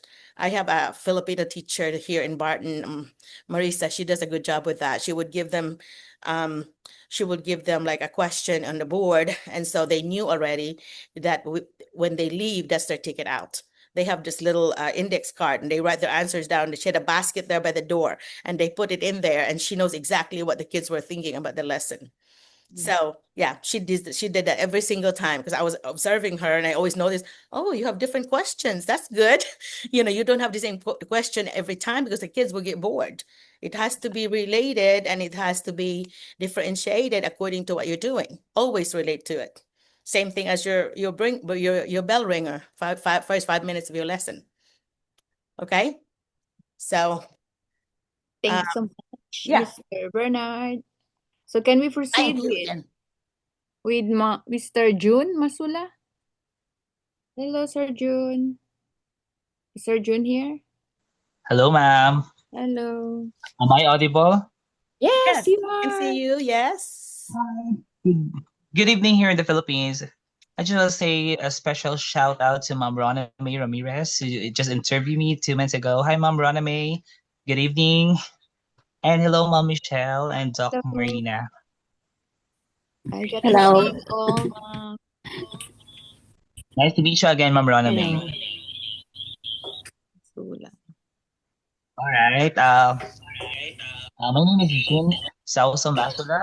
I have 12 years of relevant teaching experience, classroom teaching experience. I'm a graduate of Bachelor of Secondary Education, major in biology. And at the same time, I pursued my Master of Arts in Education, major in Educational Management. So I'm teaching science for 8th grade for 12 years. Well, I consider myself as a flexible person. I take pride in being a fast learner and willing to take on new challenges, and of course, capable of handling multiple tasks efficiently. So, aside from the extra activities of a teacher, I am also a volleyball coach for 5 years. And right now, I just shifted from volleyball to a martial arts, which is Wushu Sanda. I am now an accredited coach in the Philippines. And just currently, I just went home last night fresh from Batang Pinoy 2025. It's a national youth competition in General Santos City. Aside from being a full-time teacher in a public school, I also did part-time job, online part-time job in teaching. I am a special lecturer at Career 360, teaching a graduate school, Master of Arts in Education, handling subjects of tourism learning, comparative education. That's it. And aside from that, I also have tutorial sessions in English with my Chinese students, 3 Chinese students, teaching English and science. Aside from that, I'm also a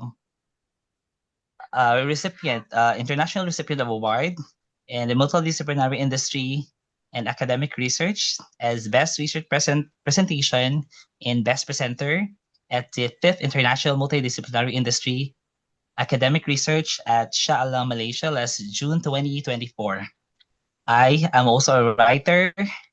I wrote 32 digitized module during pandemic last 2020 to 2021. So that's it. Okay. Oh my goodness, you're impressive again too. Um, you have you want to tie because I love that you said about like volleyball, for example, right? And so you also want to say, you know what? If you don't have if you have a volleyball in your school, I'll be willing to help coach that. That's another selling point for you. You may want to say, I'll be assistant to somebody first because you don't know about the US way, but then eventually you would be interested in helping with that. That's always very attractive to administrators like myself. I'm like, ooh, we have another, we may be able to get another sport going. Yeah, Yeah. that's a And very the little. wushu, the martial arts, Yeah, it's martial arts is fantastic awesome. for, Yeah, you could yeah. say we could start. In the US, I would love to start a martial arts Martial club for arts. students. Because You, I am. Yeah, yeah, you can ask that in the last part of your question when yeah. you are being asked, do you think that I have these skills? Mhm. If ever I've been given an offer, can I suggest this to your curriculum, like perhaps the martial arts, and then Yeah, you can. Yeah, you can do you add it as an support? Yeah. extracurricular for students. That's right. Because in America, most of the schools are open to if any of the teachers would want a club, as long as it's being sponsored by a teacher, they will okay that. Like Yeah. I did my chess club. I had 70 some members and I opened it to K-12. And you can open it to certain grades, like maybe high school only, for example. But that's the beauty here. You have that freedom. You just have to ask your administrators, and then if you have enough interest from the students, that club will be open. Okay, it's gonna be an after schools. It's gonna be an extracurricular. They're not. Some schools would pay for that, and some little schools might not be. But it will be good for you to meet your standards in teaching because one of the standards is for you to be involved with the community, and that will be a part of your community involvement piece there. So your collaboration piece. Okay. Yeah, those two things are really powerful. Anytime that you share your accomplishment, if you Mm. do not tie it back to students, it's gonna sound like we're just bragging. But if you tie it back to students, then it's gonna be powerful. So for example, I won this, and you know what? That really made me happy because my students learned Students. this. It's always gonna go back, make a little invisible tie or thread towards your students, not to us. I mean, we're proud, that's good, that's honoring us, but really it's all about kids. Always going back that, Connect. yeah, always And the connected parents and parents and all that. Always collaborate. connected back to that because otherwise it will just be more of a bragging about ourselves. And I know you don't mean that. I know you are thinking about your kids and you want to show that this is all about student impact. Impact. Yep, the impact to student is what is the most important for all of us.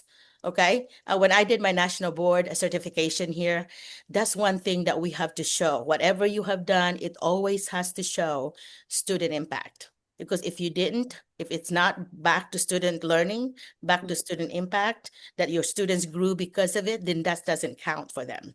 It has to count when you have that invisible thread back to your students. Okay, that's for you and everyone. Just a little tip from Yeah, me. well, I do have documents for that. Yes, have documents for that. Always. Always, just like Miss Shea did. Thank you for listening. Miss Shea said that. And yes, everything you said, make sure that you have somebody that would either give you a letter in the letterhead saying that or giving you some kind of award or certificate. That's gonna be, especially with Miss Shea, if you're gonna want the O1 part, you know. Or Yeah. shift to self-petitioning yourself or Yep. restart. To self-petition, and Michelle can help you with that, and then we can help you place you in here because sounds like you have so many skills that will be beneficial to any school. That's what I've been telling to deaf ed teachers when they said, Mom, am I qualified? Of course. Are you a deaf ed teacher? Yes, I'm sure. Have you been teaching more than 10 years? I'm absolutely, you are. We Yeah. are, because we are being molded by deaf ed with different extracurricular activities. Oh, We yeah, are oh, did really this Well, prove good. that? technically, in the depth ed, it's not just about being aligned with with the subject that you're teaching, Yeah, but we are known to be a jack of all trades. That yeah, exactly. uh, That's as what long we as we take try. pride on just being a fast learner and just accepting those challenges and doing those things, multiple tasks efficiently, Mm-hmm. then Yeah. definitely we're doing a good job. Mm-hmm. Yeah, good point too. But they are yeah, they want a teacher that can multitask for sure and have a growth mindset. Yeah, Mm. those are little keywords that you might want to remember to use. Growth mindset, you're Yes. always growing, you're not fixed. You're always wanting to grow as a teacher. So Yeah. positive minded, and those are growth mindset. Yeah, keywords. Yep. So hey, good luck on it. Where are you in the process? Have you sent a letter to Miss Shea? It's Michelle that Yeah, Anaya's he's right under now. us. He He's is under. under Anaya. Yeah. Okay. Yeah. Thank you so much, Sir All right. June. Thank you. Bye, Can Ma'am we Rona. can we Bye. have Ma'am Ria? Ria.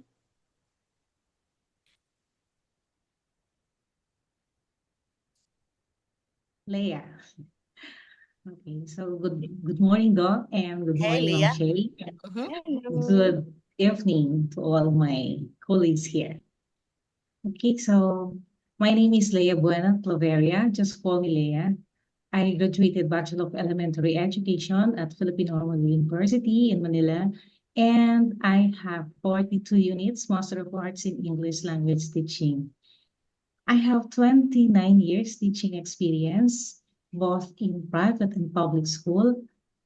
Um, After graduating from college, I taught in a private Catholic school exclusively for boys, where specializing in English, math, science, and livelihood education in various grade levels. Then I transitioned to public school here in Batangas, and I spent 17 years specializing in English and math in fifth grade for the last 8 years of my stay in public school.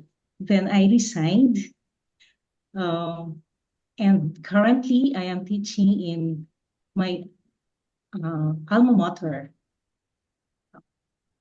handling second grade in a handling second grade students. And what I will share is more on my public school because I am only 4 months old in my new school. And so what I am sharing is more on my public school experience. So those years makes me fueled my teaching and help my students grow. And I've made my school successful and uh, okay, I'm sorry. I've Relax. made my public school uh, the top performer in the English language competition or the English competitions. I've made them the top performer in specializing in English contests like storytelling, poem recitation, and spelling bee. So despite my role as moderator and grade level chair during that time, I spent time dedicating my coaching my students in various English competitions. And in one of uh, in one of the organizations I hold at that time, um, I initiated a project, and this project aimed to help our students who are struggling in reading and comprehension. Uh, we have that time we have 25% of the enrollment enrolled in this program. We call it the Big Brother and Sisters. This is a peer tutoring wherein guided by some select teachers. And out of the 25% in the beginning of the school year, none of the member were enrolled, meaning they successfully uh, gained the knowledge. And this program I could help bring to you in case given the job offer. So I could help uh, also this program in your community. And so I think this is a global problem, and I believe that this is very important in a school wherein students find it hard to learn these basic needs of students, and also that line that is aligned with my philosophy of education, wherein I believe that education is for all individuals, regardless of backgrounds and circumstances. I believe that this is, as a teacher, because we do not know that we will stay for how many years.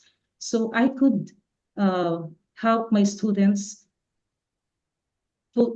develop their full potentials and be able to, because my goal is uh, be able to bring students who are critical thinking or critical thinker, and also have this values or ethical values, so that when we are not around, when I'm not around, no longer here, so they are the one who will continue, because learning is a continuous process. So that's why I want them to develop these skills in them.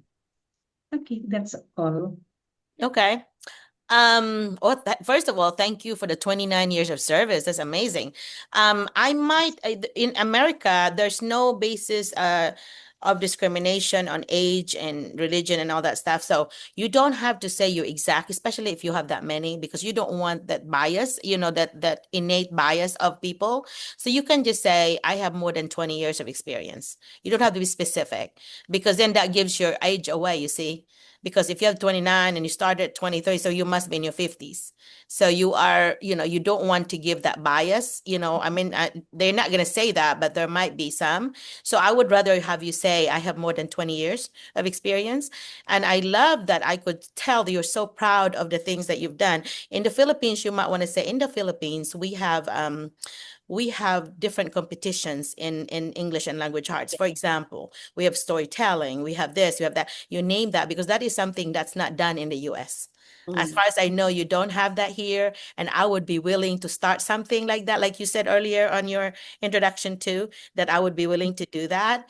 And that it was confusing to me about the 25% thing. You may want to clarify by saying that, there was some kind of intervention. This is what we call it. And we had gained so many percent from this number to this number. Like like, Comparison. yeah, an example for me was I went to a school and we went from 73 to 91%. So there was an Yes, something like 18% gain. And because of that, we have to reflect back and saying, okay, these were the things that worked, because this one was the race. So that would be something you could also say, that we went from this number to this number of completers, or whatever it is that you're trying to do. And this has really improved our comprehension score.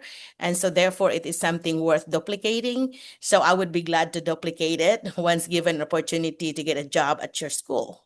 Something like that, that I think that would be one of my strengths, that that's something I'm very passionate about, improving the comprehension levels of students.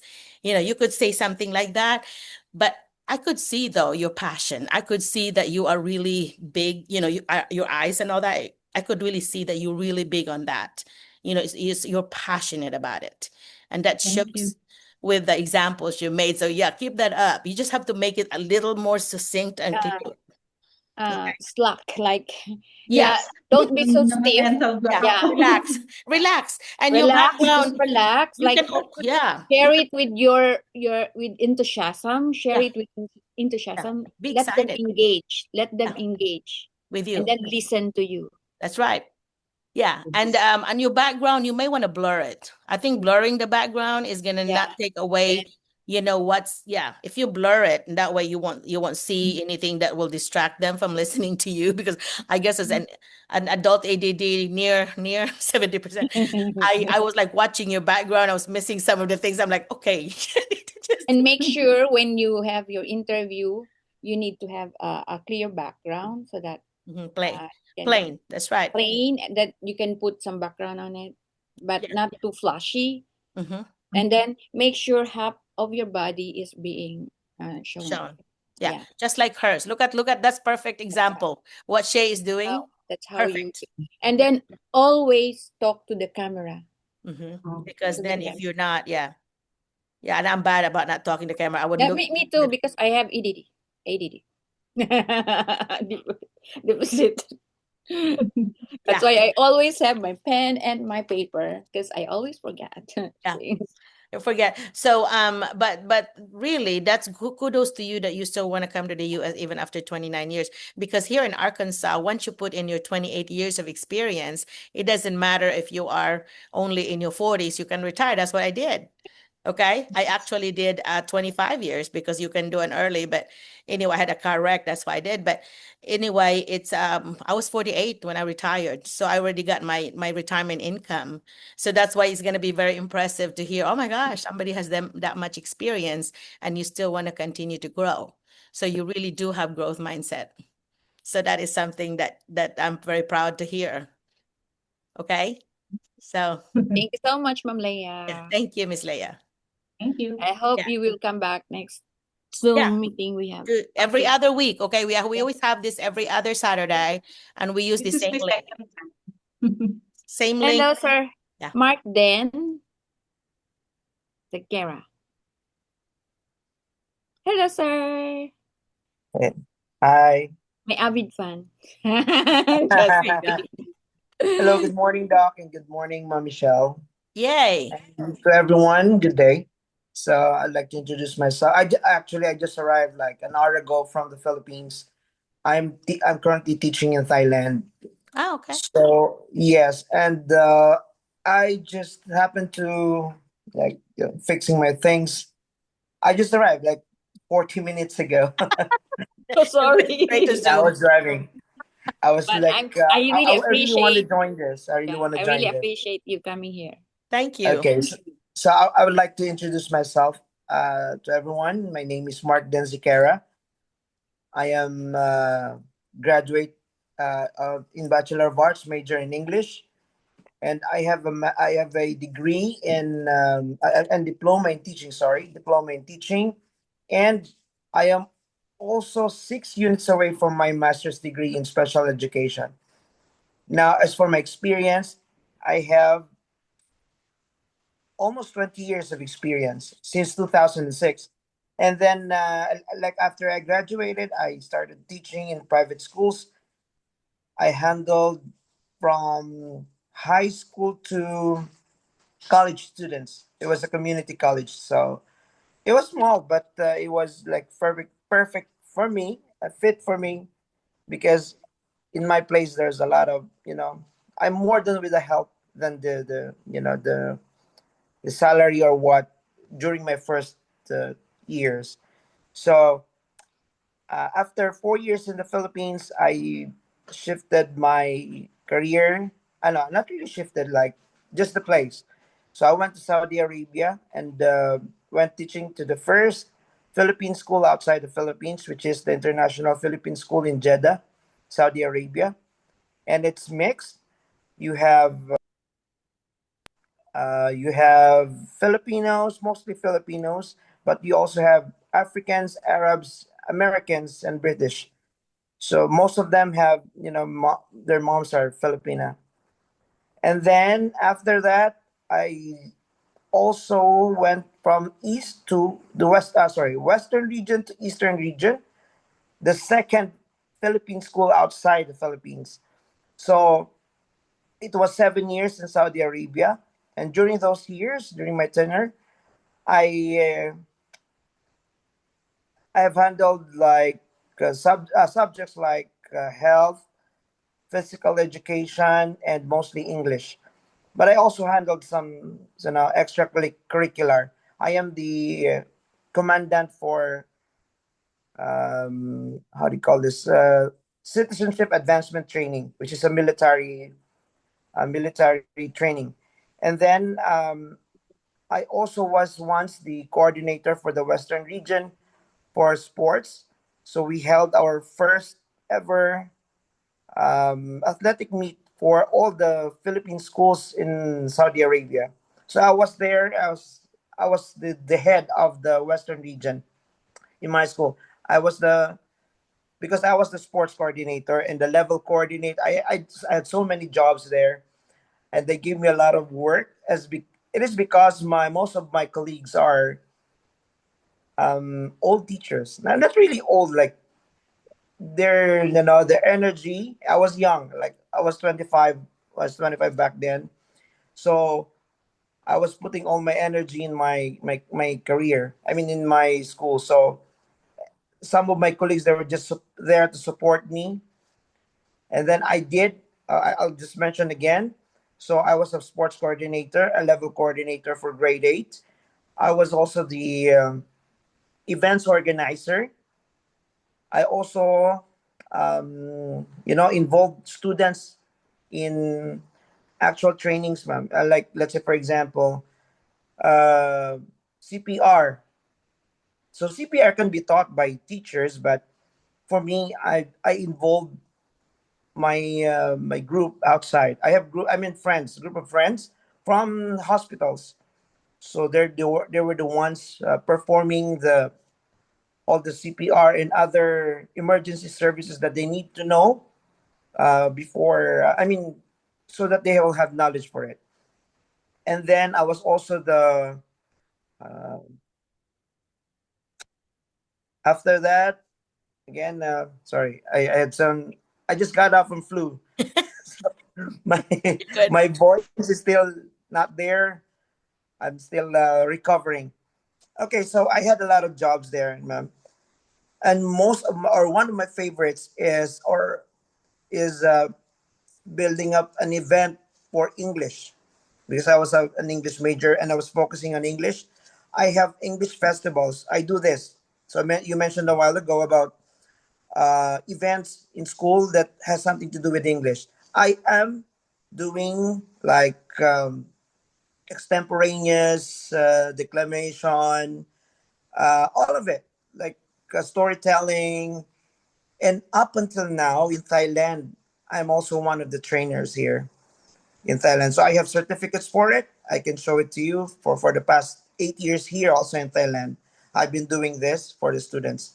And then talent shows. I also, do talent shows. I build up because for me, ma'am, a doc, a student should be holistic.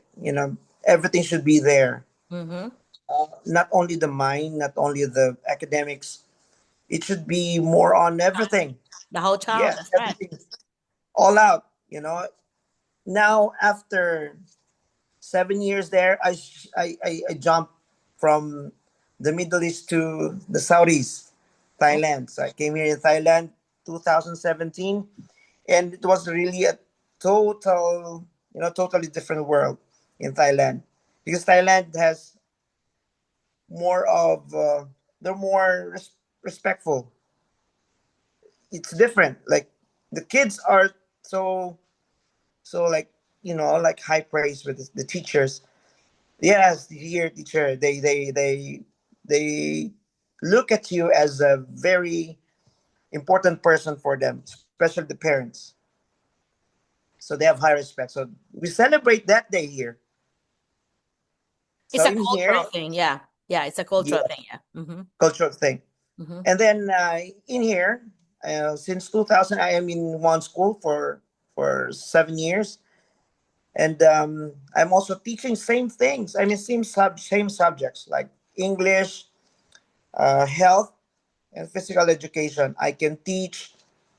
Sorry, I can also coach badminton, table tennis, um, basketball, and especially volleyball. So those are my forte. Now after 70, I mean almost 20 years of teaching the regular class, for the past 6 years, I've been shifting my actually, how do you call this, my focus. I'm shifting my focus to people with disabilities. I do have students every year since 2021 when we opened. Okay, so they keep coming in my class.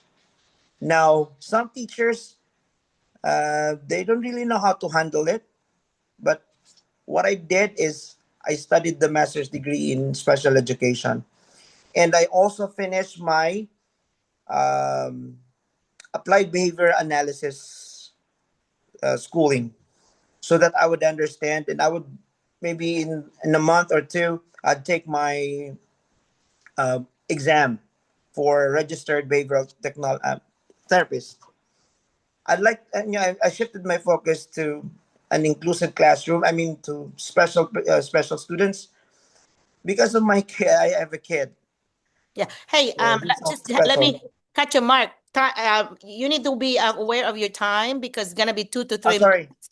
You're not gonna be given that much time whenever you do your interview, and so they're not gonna want to stop you. But a lot of times, if you do it that way, they won't have time to ask you questions. So make sure, Oh, I'm yeah, you sorry. make sure that you give a little, cut it like you just kind of plan. These are the 3 things I want to share, for example. Okay. Then yeah, but you did amazing. You did a lot of things there. But go ahead and finish. I'm sorry, I didn't mean to cut you and be rude, but I just want to give you that tip. Highlight, yeah, the best. Yeah. Okay. So I'm at the last part. So Yeah. so right now I'm 6 units away from finishing my master's degree in special education, and I'm uh for the past 3 weeks that I was in the Philippines, I was not really on a vacation. I was helping indigenous, like like they cannot provide therapy for their kids. I was giving them therapy, free therapy, behavioral only, behavioral and some occupational therapy, so that because in the Philippines, therapy is a big deal. I mean, the range of the fees are high, so I was giving my time, my vacant time, in giving them help. So that was it. I really believe that education, and then these learners, I'm shifting my from regular class to special education. It's because these kids are special in a way that they really need the special attention. They really need your help, and teachers are there to help. And that's it. I'm here and I'm ready. Okay, very good. Yeah, that's the only very good thing that I want to say is that be aware of your time. Like maybe Yes, I'm yeah, sorry. just be aware of that. But that's I okay. didn't know. Sorry. Yeah, that's okay. It's just loaded with great things, though. You really did. I could really see that you're a person that goes above and beyond, that you're always going to be a growth mindset. You're willing to help. So at the end, you might, instead of saying therapy, you might say, I volunteered. Use the word volunteer. I volunteered Volunteered, or sir. whatever. Volunteered. Yeah, because giving therapy, like I'm thinking, are you a therapist? Are you so you might want to say I volunteered in other Volunteered. communities, whatever, so you can say that. But you are loaded with a lot of your accomplishments, which is Mm. good. But and I always, of course, I'm always looking at, okay, how does that benefit the students? And you have said some of those. Just make it a little shorter. Sure. Okay, but Yes. Okay. you're very fluent, by the way. You're awesome. You might Thank you. want, Thank you. yeah, you might want to summarize it by saying that That's it. yeah, all One. these things that I did really helped me become ready Yeah. to work in the US because of the diverse students that I would be facing. Mm. You name some of the students that you have. I love that you named the Filipinos and all the other people that you have taught. The And other country. yeah, that gives you more Mixed ready up. to come here because you are so used to the diversity. And I think that part about more respect part, it made it sound like the others are Yeah. not respectful. You might Yeah. want to Don't say, do not yeah, point it Yeah. yeah, you out. might want to say things like, and Yes. in a culture where teachers are being put on a pedestal, Mhm. you have seen that part. I realized that in the US, it's not going to be the same way because it's Yeah. like cultural Yes. differences. Because here, they kind of pretty informal here. They I are, know. yeah. That was my experience beforehand. Hmm. So I was shocked. You were It shocked. was That's right. yeah. Okay. So I have to Yeah. be. I cannot. The tone of the voice is so different. Like, Yeah. okay, Yeah. this is what I like. Yeah. It's very formal. It's very informal here, But and I you miss guys have those. that. But if you are still going to be a teacher that think that you have to be put in a pedestal, you're going to be sadly disappointed. But at the same time, don't expect it. Yeah. It's not going to happen Yeah. here. It's not going to happen here. I And if know. you, I know. I yeah, was there. I was there yeah, before. So yeah, I'm yeah. So I'm if you, okay. yeah. Saudis are like that as well. Yeah, so you could say things like I'm very flexible because I understand because of all these diverse experiences that I have in other countries, it made me a better person and a better teacher, and I'm able to offer a lot of experience of my experiences to my students because I realize that some of my students, especially those in poverty, are not going to be able to afford these things. But because of my travels, I could share about other countries to them. So these are some things that you could offer. So it's not just about you, it's about what you could offer to the American students. So that's what you need to make Yes. sure that you're selling yourself at the same time you're selling the things that you're gonna be able to do for the students. So just put that little Okay. piece in it, and that's gonna Mhm. be awesome. Okay? All It's an right. All awesome right. person. It sounds like an awesome teacher. Thank you. Yeah. Thank It, you. it is. They are Yeah, all it sounds like it. Very impressive. now you just have to craft everything in one, like in one bucket, so that there's a space for another question. So Mhm. you don't need to showcase what, I was like what really we have mentioned, the five core in Yeah. sharing. Yeah, you have to Yeah, take touch those. Yeah. Mm. You can touch, make that a little Okay. canvas in your head. talk to the I'll go mirror, back to that. To the talk to the mirror. mirror, put the Yeah. questions. Yeah. And you can even use the word National Board Core Propositions because they'll be Mm, impressed. Like, oh my goodness, you know about yeah. National Board? I have some teachers that told me later when they got the job, she said, do you know, Miss McCullough, Dr. McCullough, that what gave me the job is a National Board Core Propositions? I mentioned it. I gave examples. I even said your name that I learned it from you. And they were so impressed that here I am from the Philippines and I know about National Board Core Propositions. That means that you have really learned. Mm, So yeah. studied. That's a good one. All right. Thank you so Thank you much, so Sir much. Thank you. McCoy. Can we have Ma'am Ria Jen Cosmenyo? Hello, Ma'am Ria. Hello, Sir. Thank you.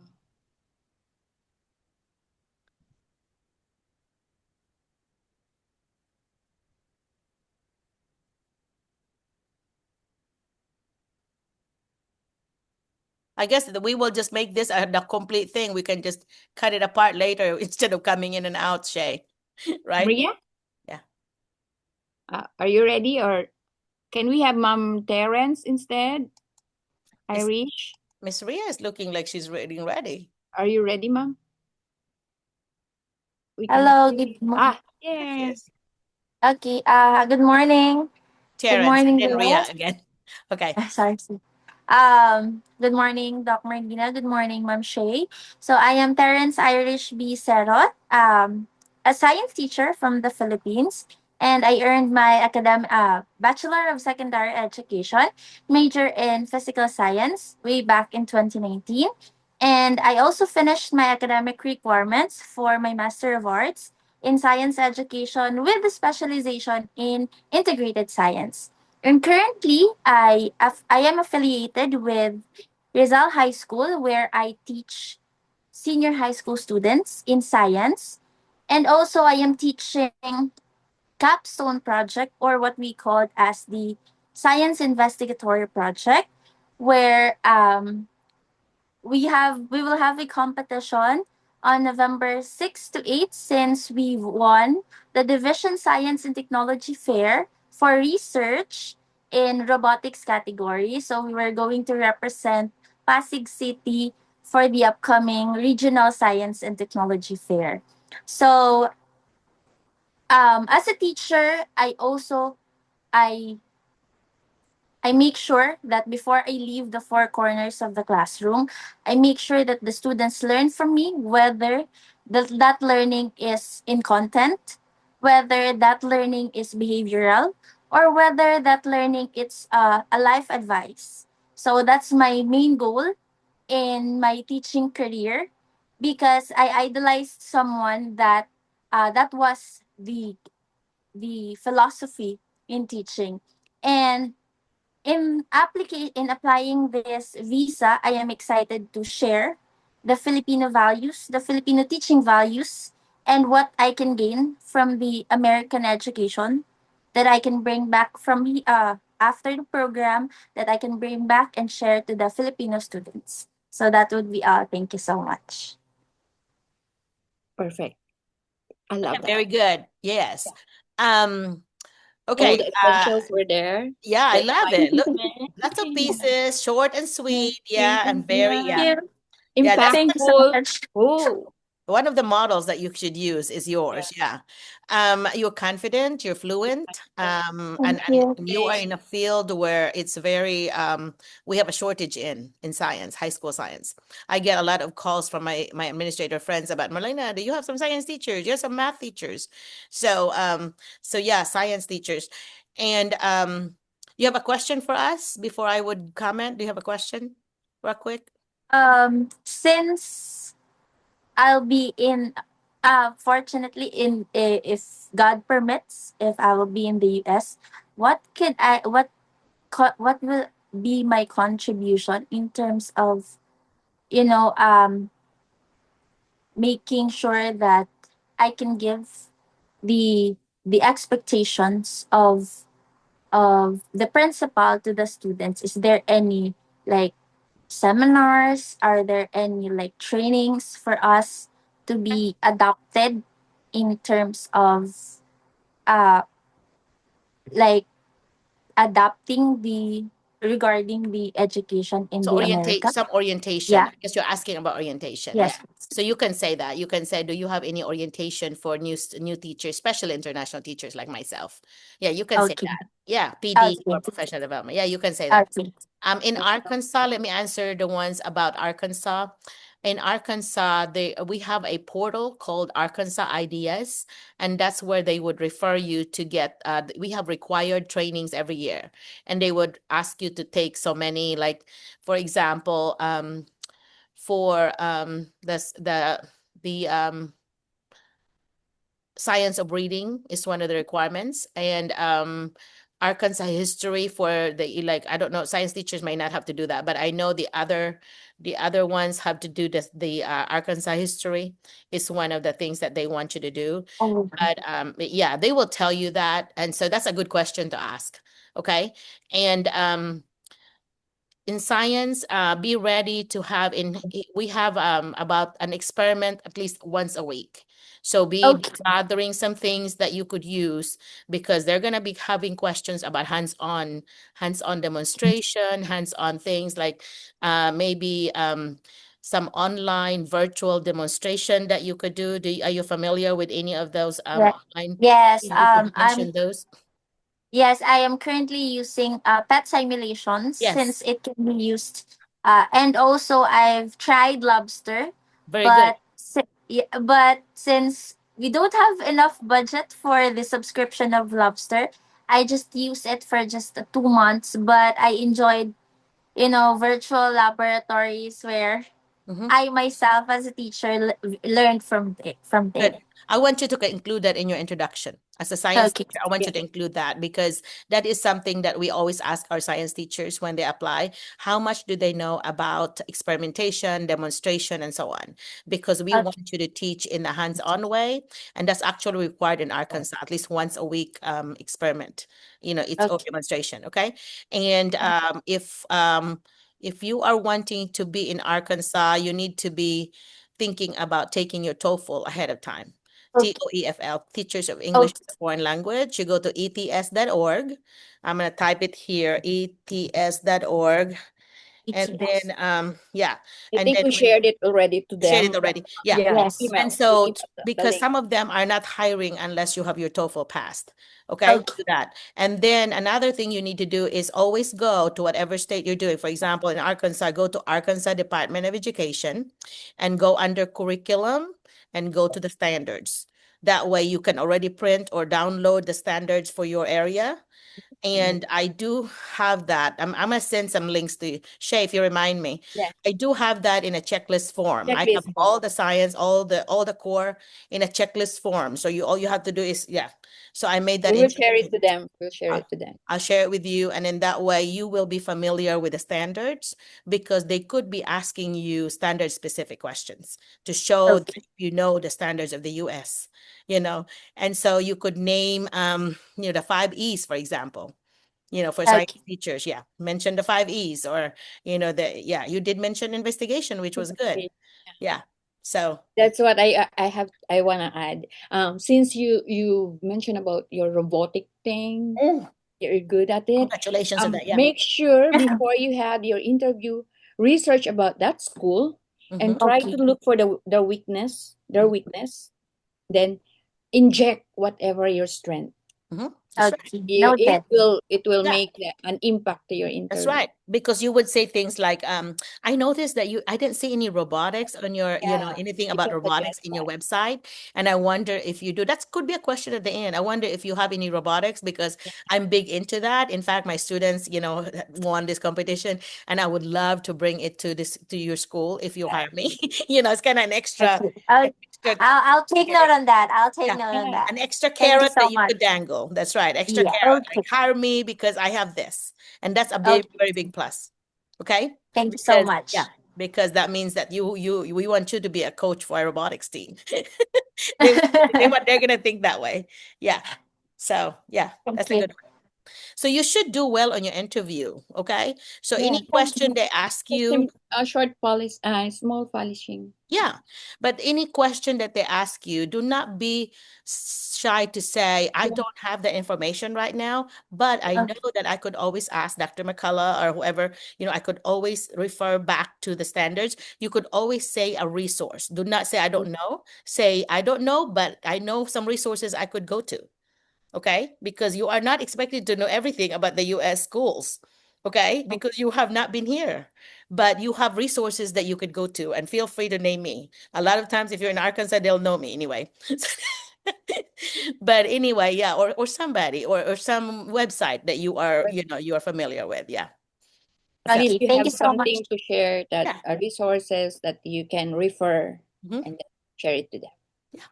Thank Thank you you so so much. Yeah, you're Thank you. welcome. Thank you. Awesome job. Yeah. Awesome. Yeah, nice. How about Miss Riza?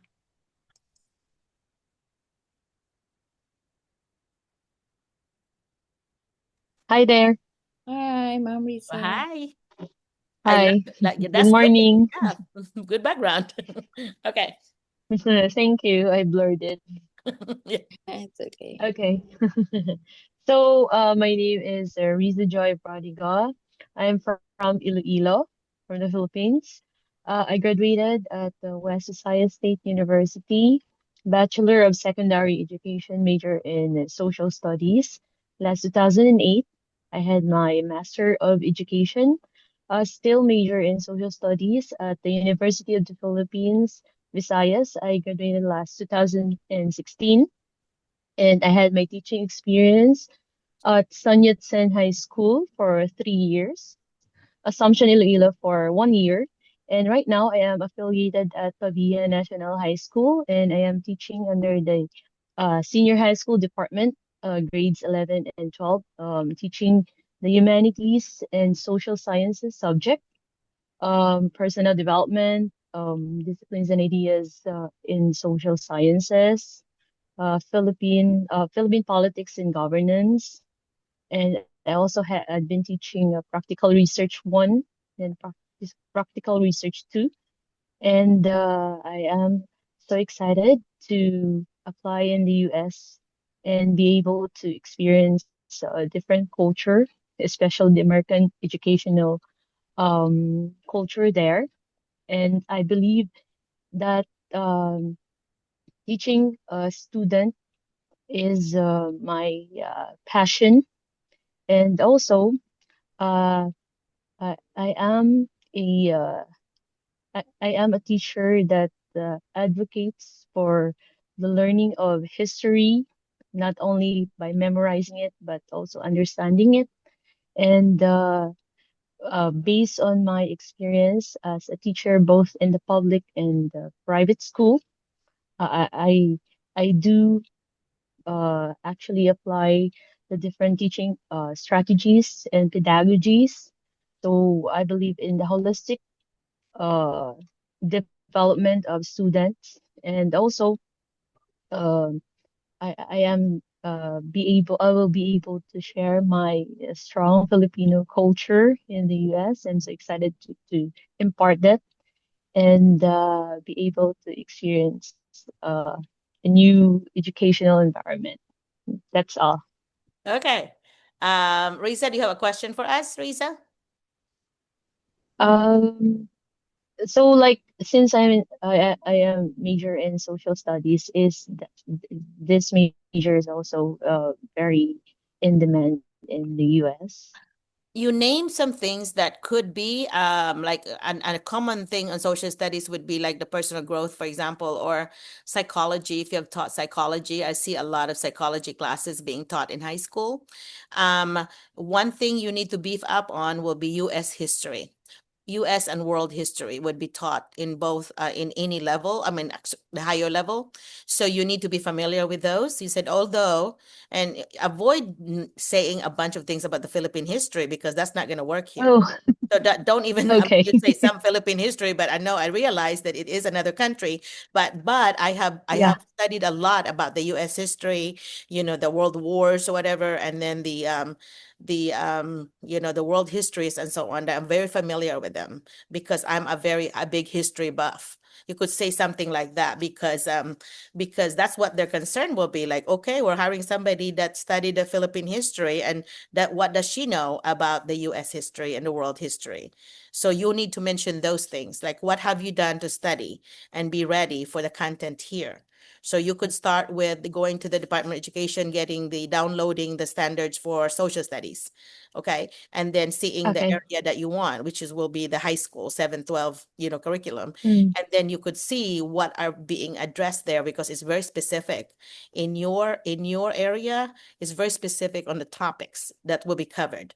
So be familiar with those topics because they could ask you questions about those. Okay. So that's okay. good that you name some things that could be used, but social studies will be the least of the 4 core areas. That would be the least need because of that point. That you are from another country and I'm from the Philippines too. But it's there are always a bunch of our social studies teachers are coaches. And I found out why. I was Mm, wondering, why are these coaches here are mostly social studies major? I found out that in Arkansas, we had 1 or 2 classes less if they would take the social studies as a concentration. So a bunch of these coaches were wanting shortcuts. So they were like, okay, we'll just take social studies as a as a major. And then later on, I also found out that when they take the social studies test, these coaches, they could not pass a bunch of them, some of my friends, they mm, could not pass the Arkansas cutoff score, but then Mississippi had a lower cutoff score. So what they did was they would go to Mississippi and get a licensure from Mississippi, and then they come back to Arkansas and get a reciprocity from between states. We have reciprocity; it transfers from one state to another. So they would then get their license in Arkansas as part of their reciprocity from Mississippi. So that's one way around, right? But for you, what you can do is an attractive thing for teachers to do is to apply for your US license in other states. Like, for example, 3 states that are easier to get license in: Maryland. So you need to put mm. Maryland Department of Education and then look under their licensure and then reciprocity, follow directions. It's going to be Okay. online and you pay and then you get your license. And New Mexico. So New Mexico Department of Education, same way, go to their licensure and reciprocity. The third one is the Illinois, which Chicago is, Illinois Department of Education. And you can get your reciprocity, not all 3, just one. Go to all 3 and pick one which is the cheapest possibly, or whatever it is that you want to do. But any of the states would honor the reciprocity. The Philippine license is honored in every state. The problem with that is some states or some districts that have never hired any American teachers or international teachers, they're gonna think that, oh, I don't know about this licensure. But if you say I already have a license in one of the states, they're gonna feel okay about that. They're like, oh, okay, then that's doable, you know. But those that have always hired Filipino teachers, they're not gonna have a problem with that. But only for those that have never hired, that's gonna be a selling point for you. I already have my whatever state license. Okay. You can't get one from Arkansas Okay. because Arkansas is one of those that you cannot get licensed unless you come here. You have Mm, to be in person here. Arkansas can never be, okay. you can never get your license until you get here. Okay. And then they give you a provisional license until you pass your TOEFL. So it's one of the hardest states. It's actually easier to get one in Texas because Texas doesn't need a TOEFL. But Arkansas is one of the hardest to get because we have too many requirements here. Yeah. Okay. Okay. I might So say My take as an social studies teacher always mention if your forte is about being a coordinator in certain in activities or curriculum development, always mention that. Curriculum, Okay. you can be a curriculum specialist or a debate Mm. coach, always mention those. Yeah, Oh If yeah, I forgot. we I do am that. also assistant advisor of debate at the senior high school educational department at our field, school. Yeah, those are work. good to mention, but Shay, when you here to Mm. become a curriculum specialist, you have to have a degree, a specialist degree. So I Mm. had to do 2 years worth of curriculum classes, 2 years worth of specialist classes in order for me to become a curriculum director. I was one. So that's like an Mm. assistant superintendent, you see. Here, the curriculum director is like an assistant superintendent. So it's above a principal. So So, those I mentioned, if you have all those, you have experienced those, mention that in your that Mhm. class. That's a Okay. plus. Another question. Like for example, in my master's at UP Visayas here in Iloilo, um, under our masteral degree, we also had the subject of like curriculum development. Is it okay to mention? yeah, Of course. yep. Yeah, Anything like that is good. And you could also mention that, by the way, that UP is the best university in the Philippines. exactly. It's Okay. the best university in the Philippines. That's like equivalent to a Harvard here. Mm. You can say that because that's I said that when Okay, people I will. yeah, when people ask me, tell me about the universities, Marlena, I said, well, if you get somebody from UP, a lot of times they're really Mm. good candidates. So Mm. I can honestly say that. And USJR is where I'm from San Jose in Cebu. We don't, San Carlos and San Jose are good too in Cebu. But UP is really the best. I nearly went to UP, but we couldn't afford a fare of four or four different fares. And my dad said, nope, I passed the test, but I could not because it was just too expensive with 6 kids. But yeah, because it's a really hard test. I mean, it took all day, all Saturday just to take a test in order to get in. So I know it's hard. And I was the only one that got in for my school. So yeah. So Wow. so yeah, you could say that is one of the best universities, if not the best, you know. And Okay. they can Okay, ask I them and will. we'll say yes. Noted. Thank you Yeah, so yeah. yeah. Can we have do we have men here side? Thank you. Thank Janice. you. Good job. Janice. If Hi. Risa was very fluent. Okay. Hi, my name is Janice. I'm from Tarlac City. I have 14 years of teaching experience. I spent most of my teaching experience in a public school, 2 years in a private school, and one in an international school. Um, I am a graduate of a Bachelor of Elementary Education, major in English.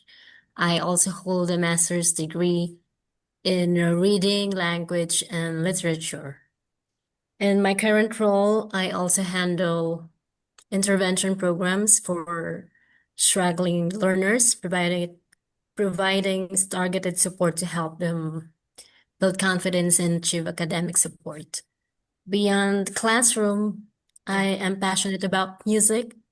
I have taught music, participated in choirs, and I currently sing with a band, performing with different occasions and events. And I sometimes offer vocal coaching to my students. And whenever we have this contest, like choirs, kind of like offering some coaching to their vocal parts. Very nice. I love your side job there. Yeah. Do you have a Thank question for you. us, Janice? Um, Actually, it's my first time attending this kind of meeting about J1. I just decided to become a J1 applicant just recently, I think last August, and I kind of following all the things about J1, and I'm not quite sure if this Zoom is about a coaching program or is it a placement agency or an agency or what? I'm sorry. Michelle is with Anaya's Way. She's my partner, collaborator here for ITSA. I'm more of a coaching, but Michelle is a visa sponsor. So she could actually be a visa sponsor that could, if you get a job offer, she could actually help you get here. So you don't have to Oh, do an agency. A third party agency is somebody I want you to avoid because you're okay. gonna be paying them and then paying the visa sponsor too. So you're double paying. Okay, so you want to go straight to a Yeah. visa sponsor. And that's what Okay. you need to do. And so you are in the right place. So you're getting all of the above, I guess. If you're asking that, it's all check, check, check. But Okay. but yeah, I love that you had said something about intervention. And that's a key word, by the way, for everyone. If you are doing intervention, mention that because right now that's a big thing here especially in Arkansas, because with the grading of schools, A, B, C, D, F, they want those schools, especially with the D and F schools, to have heavy, they call them high impact tutoring. I'm involved in that. The one that I'm working for 39 days that I'm being booked. I am doing high impact tutoring, which I pulled 4 students at a time, high school students, and at the same time, I'm coaching their teachers. So I'm in their classroom at the same time, I'm pulling kids because I'm really doing intervention for those specific kids for specific skills. So that intervention is a big keyword that you want to say. You want to say that, okay? Because they could ask Okay. you, like, how do you do it? How do you do it there? Because they won't know. And so, Mhm. so what is your area again? Are you ELA? Um, yes, English. Okay, English. Bachelor of Elementary Education, major in English, and my master's is reading language and literature Very good. So but your experience is also in elementary or high school? in elementary. So I Good. specialize in our school, I specialize reading instruction and literacy development. Okay. So you have alignment then. You are qualifying for J1, and the other requirement is that you have to be teaching currently, and you are. So sounds like she could qualify for J1, huh, Michelle? Shey. Yeah, she Yeah, is. yeah, Yes. you You can. can teach high school, you can teach middle school, elementary. Yeah. Middle You send an email to Michelle. It's on the chat, michelle.e@anayasway.org, and you can CC me. You can put McCullough Marlena at gmail.com, and the spelling is on right there under my name. So it's also in chat. So if you want to do that, that will be cool. She can get you started. Ma'am Rona will send you an email, message. Yeah. Okay, thank you Yeah, very yeah. much. That way you can go back and forth and get started. I think tell them again the steps that they have to do. Once they email, what happens after that? They will be responded by our staff and Okay. are the things that you need to do and what Requirements. requirements. Where are you going to drop all your requirements? And then we will check. It's a portal, okay? And then you don't have to come up with the money unless you have a job offer. When you have a job offer, that's a sure thing from the school saying, I will definitely hire you. Okay, so the job offer, JO, is a magic thing that they won't give you a job offer Awesome. unless it's been approved by the board, you see? No, So that's they would problem. not just give job offers to everybody. If they got a successful interview with you and they decided to give you a job offer, that means they have decided to hire you. Okay, so that's when you start paying them because that's Okay. already a sure thing. Okay. Or Okay, thank you very sometime, but then much. sometime you get job offer and sometime it could get rescinded. So it happened to us with one of the schools, but a lot of times it is a sure thing. I guess I should say that. But yeah, hey, I'm so glad that you decided to do this. You can Yeah. do this. You just happen to see the link or you attended here because Yeah. How did you know? Yeah. we didn't see I you in just I just saw it on Facebook. Yeah, It was it's on our page. It's yeah, on it's a yeah. page. I put it on I both. just Yeah. good. Yeah. That's a great move you made. Yeah, Thank you. I think so. Yeah. So yeah, keep this. We are always using the same link, same time, every other Saturday. We are here every other Saturday. So feel free to just come in. Usually we should be done by now, but but we are not done with everybody. So if they already waited this long, we go ahead and finish. Two, Who else? three. Ma'am, Norita? Norita? Is it Norieta? Hello, ma'am. Permanes? or Mom Christy?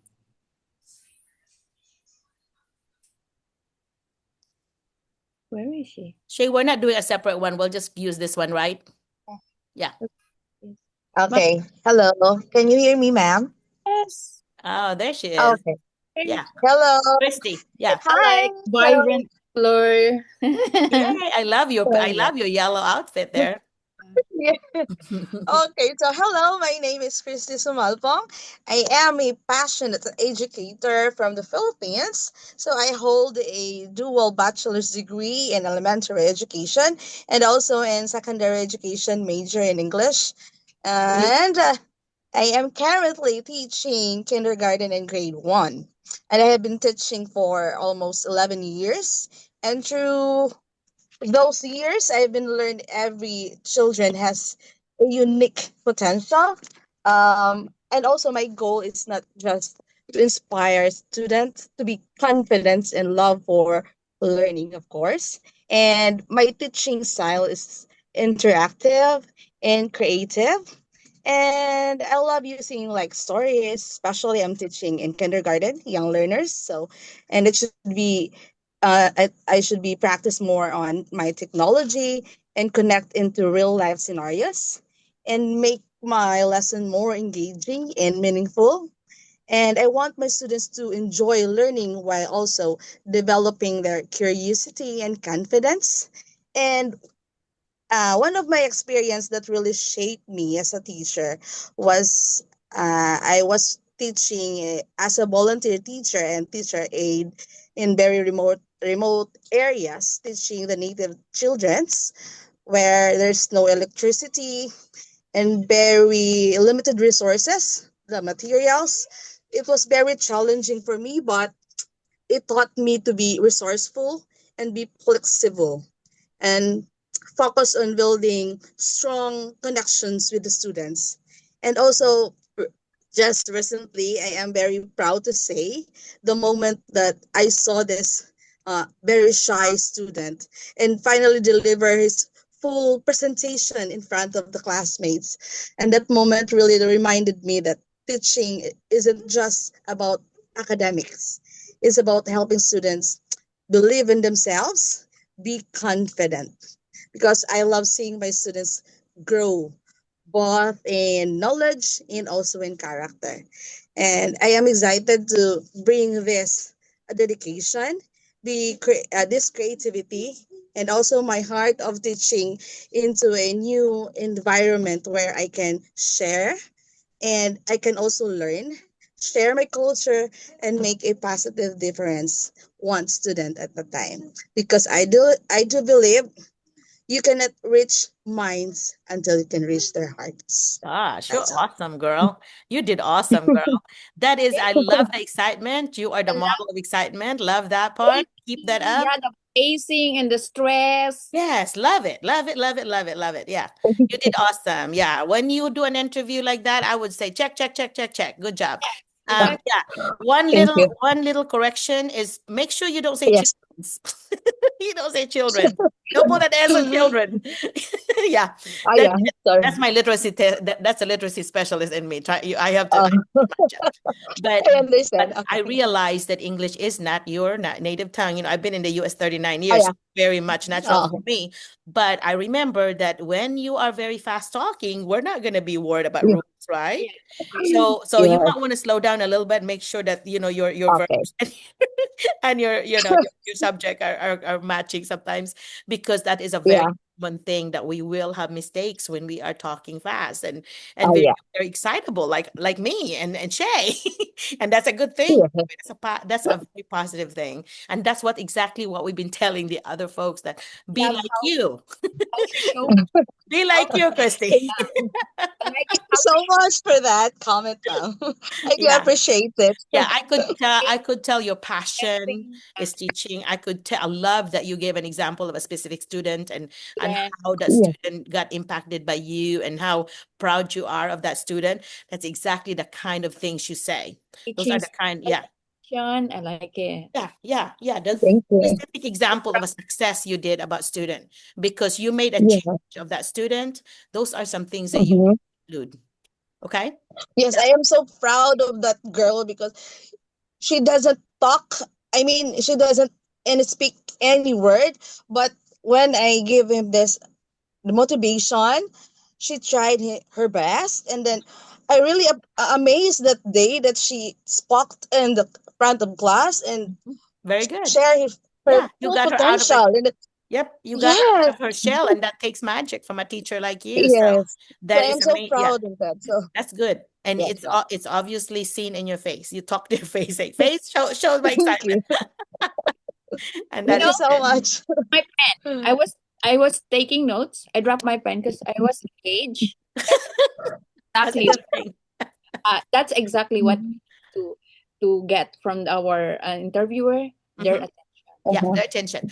And when they're gonna start with introduction of themselves, okay? They're gonna start saying, okay, Uh-huh. this is like us. We say, oh, okay, I'm Miss Marlena, and this is Miss Shey, and this is Rana. We're gonna invite. So when you talk to us, call us with our name, okay? All Because right. that's and if they say our if they say a role, like for example, if I were the superintendent, okay, I'm Mhm. Dr. McCullough, the superintendent of school, and this is Miss Shey, this is a principal of whatever school, and this is Miss Rana, she is the human, HR, or human resources officer.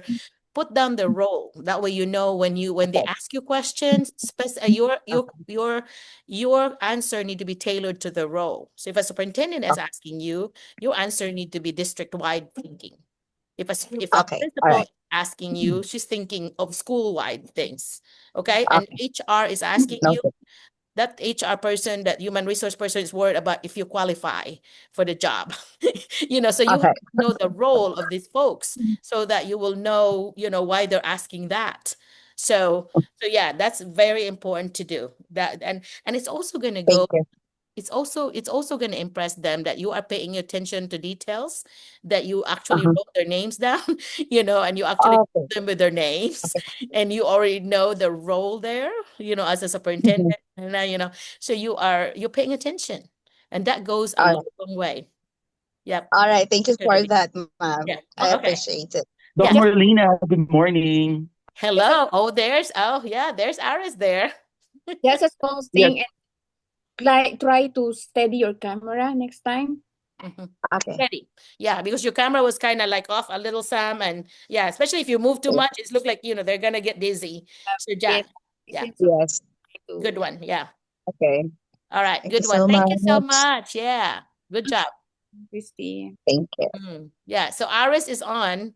Do you want? Yes, Miss. Good morning, everybody. So, Miss, I would like to grab this opportunity to inspire all teachers or English teachers out there to go to the United States because for those who do not really know, we have this so much demands for English teachers as well. So, if there would be an opportunity, go for it. Like what Ma'am has shown us earlier, she has what it takes to be the next ELA teacher in the United Ano, States. ano ko kuan? Yama-yama tuilis akong baba gani. So, Hey, Christy, you're gonna have to mute yourself, girl. Was I sorry? Yeah. So if you have what it takes, guys, so by all means, go ahead. And here, guys, Arizona, I encourage you to go here as well. So aside from Dr. Merlina's recommendation, I also encourage you guys to apply as an ELA teacher or ESL teacher in the United States because though their salary is not that competitive compared to other states, Arizona offers Propositions 301. For those who do not really know that, it's their bonuses that they give to teachers. For this year, they would be giving 13,500 US dollars for Nice. teachers who would be able to meet the teaching performance. So I encourage you guys to be here. So keep the faith, hang in there. I always believe that it has always been one of our main reasons why we wanted to get here, know the culture, acquaint ourselves with so many opportunities, and more than that, the dollars itself. So, You're guys, so by funny. all means, Aris, you're so apply funny. here. Yes. It will And be a great it opportunity. is. Thank It you. is. Any of the state. Thank you, Aris, for that plug about Arizona. Arizona is not a bad place at all to visit. It's very close to Grand Canyon, and that's one of the most beautiful sites in the world. And also, it's hot like the Philippines. The very first time I went to Arizona, my husband at that time was flying, so we were flying in there. We landed at the airport, and it's like you feel like you're out. You're in an oven You come in from the plane and it came out like, oh my gosh, I'm in an oven. In the summertime, it's very hot. But so you will feel so comfy because it's like the Philippines. Do you agree, Aris? Yeah. How about the winter? What's the winter like, Aris? Well, it's now winter, It's so hot, it's getting colder, colder. guys. But What then every temperature? morning and every afternoon, the weather is getting a little bit hotter. But then when evening comes, it's totally well for them, for Americans, it's just cool. But for us Filipino, it's already cold. So that's how it works here, guys. What And temperature are you Dr. talking Molina, about? What temperature is it, Aris? oh, now I forgot. I wasn't able to check the Google, 70? but Is it now it's 70? getting. Oh yeah, miss. So it's getting colder now, but it's Yeah. still bearable for me. But once 5 p.m., 6 p.m. Kicks in or comes in, it would be a different story. And also, Dr. Melina, I would like to add this. Um, Arizona is very friendly when it comes to teaching reciprocity. So if you would be coming here, guys, they accept all teaching license for the entire United States of America. And that's what I did. I have Maryland teaching certification. I just did reciprocity, Mhm. and I got 3 years for now for the teaching license because I have a deficiency. I need to pass Arizona Constitution law and then the U.S. Constitution law. But once you pass these two subjects, they would be giving you 12 years of teaching license. So that's how it works here in Arizona, guys. So it's Yeah. very friendly. It's very friendly as well for unit earner like myself. So I'm a graduate of AB English Language and Literature. I'm not education graduate, but I was able to make it here. So guys, keep going and all the things that we have been working for, everything will be paid off. So see you soon here, guys. Good Thank you, job, Dr. Iris. Molina. Oh, you are so good. You're good at encouraging folks to come. Good job. And yeah, Arizona's so lucky to have you there. And also, the sounds like Arizona is easier to get licensed than Arkansas because they really just honor the reciprocity of other states. And I think that's very normal to have the state like the state history is, I think every state is asking them to help to pass that part. Like ours is Arkansas history, theirs would be Arizona history. I think I don't know yet, but I don't most states would ask you to pass the state's history test. But that should not be very hard at all. It's harder to pass TOEFL. So so who's next? Next, Ma'am Lian, Resus. Is Ma'am Ria? Ria was there earlier, yeah. And she Yes, say, hello, good evening. oh, hey, here Good you evening. go. Yeah. Am I audible Background. now? Love your Yes. background, Ria. Yeah. Thank you. Thank you, Doc. I apologize for the inconvenience earlier. I didn't set my sound device properly. No problem. It's okay. So, good evening, everyone from the Philippines. I am new here, so nice meeting you all, especially you, Doc, Merlina, and Miss Michelle. Mhm. Good day, everyone. Miss Rona too, yeah. Rona Yeah. here. Rona is here too. Yeah, she's the third one. Miss Rona, good evening. Mhm. From the Philippines. Okay, so my name is Ria Jinsi Cosmenyo, a licensed professional teacher from the Philippines, and I'm currently teaching at public school at the public school or national high school here in our district, Davao del Norte. And just like Mr. Aris, I was also a unit earner. So I graduated with a Bachelor of Science in Hotel and Restaurant Management in 2010. And in 2014, I earned my education units and passed the licensure examination for teachers in the secondary level, major in TLE. So those milestones really marked the start of my teaching career, which has now spanned for 10 years already. So I began as a junior high school gen ed teacher, um, teaching, or I have taught subjects like TLE, MAPE, and also social studies. But in 2019, I was transferred to my current school. I transitioned to special education. So I became the first secondary SPED teacher in my school, and then helped the SNED or SPED program in our school through the SNED funds from the central office. And then I successfully established our school's first resource room for learners with special needs. So at present, I handled learners with intellectual disabilities and also learning disabilities. And I've also handled, just last year, I have also had a learner with hearing impairment. So I manage a resource room for pull-out sessions and with mainstreamed students who has mild to moderate needs. And just this year, I began handling a non-graded class for learners with moderate to severe disabilities. I have three students that I have Down syndrome student, a learner, the ADHD, and also global development delayed. And then I also serve as our school special needs education coordinator, and my dedication has been recognized through several awards. So I was honored as the district's outstanding special needs teacher in the secondary level and as an outstanding SNED coordinator. So in addition, I am a winning coach in the division meet para games athletics, where my learner won gold and later represented our division in the Palarong Pambansa, earning another gold medal. In 2024, I completed my Master of Arts in Education, major in special education, to further deepening my knowledge and commitment to inclusive education. So I always strive to create a safe, inclusive, and engaging learning environment using visuals, music, songs, and interactive activities to make lessons meaningful and fun. So for me, teaching is more than a profession, it's a mission. And I'm passionate about helping learners reach their potential. And I'm excited about the opportunity to bring this passion and dedication to teaching in the United States, where I can continue to grow and learn from other educators around the world. And so that's it. Thank you for this opportunity. I Wow. look forward to learning and connecting with you, everyone, for today. Thank Nice, you. Thank nice, you, Doc. nice introduction, huh?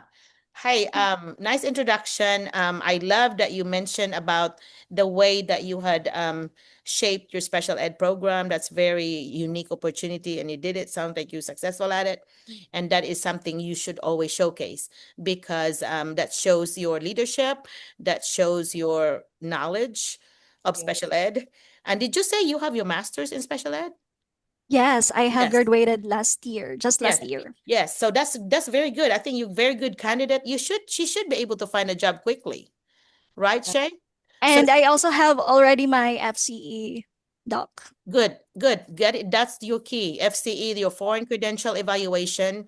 Did you get it through Spantran or would you get it? Yes, through Spantran. Yeah, Spantran.com is for folks that do not know it. TEC. Spantran.com is The a evaluation website. the Yeah, evaluation company.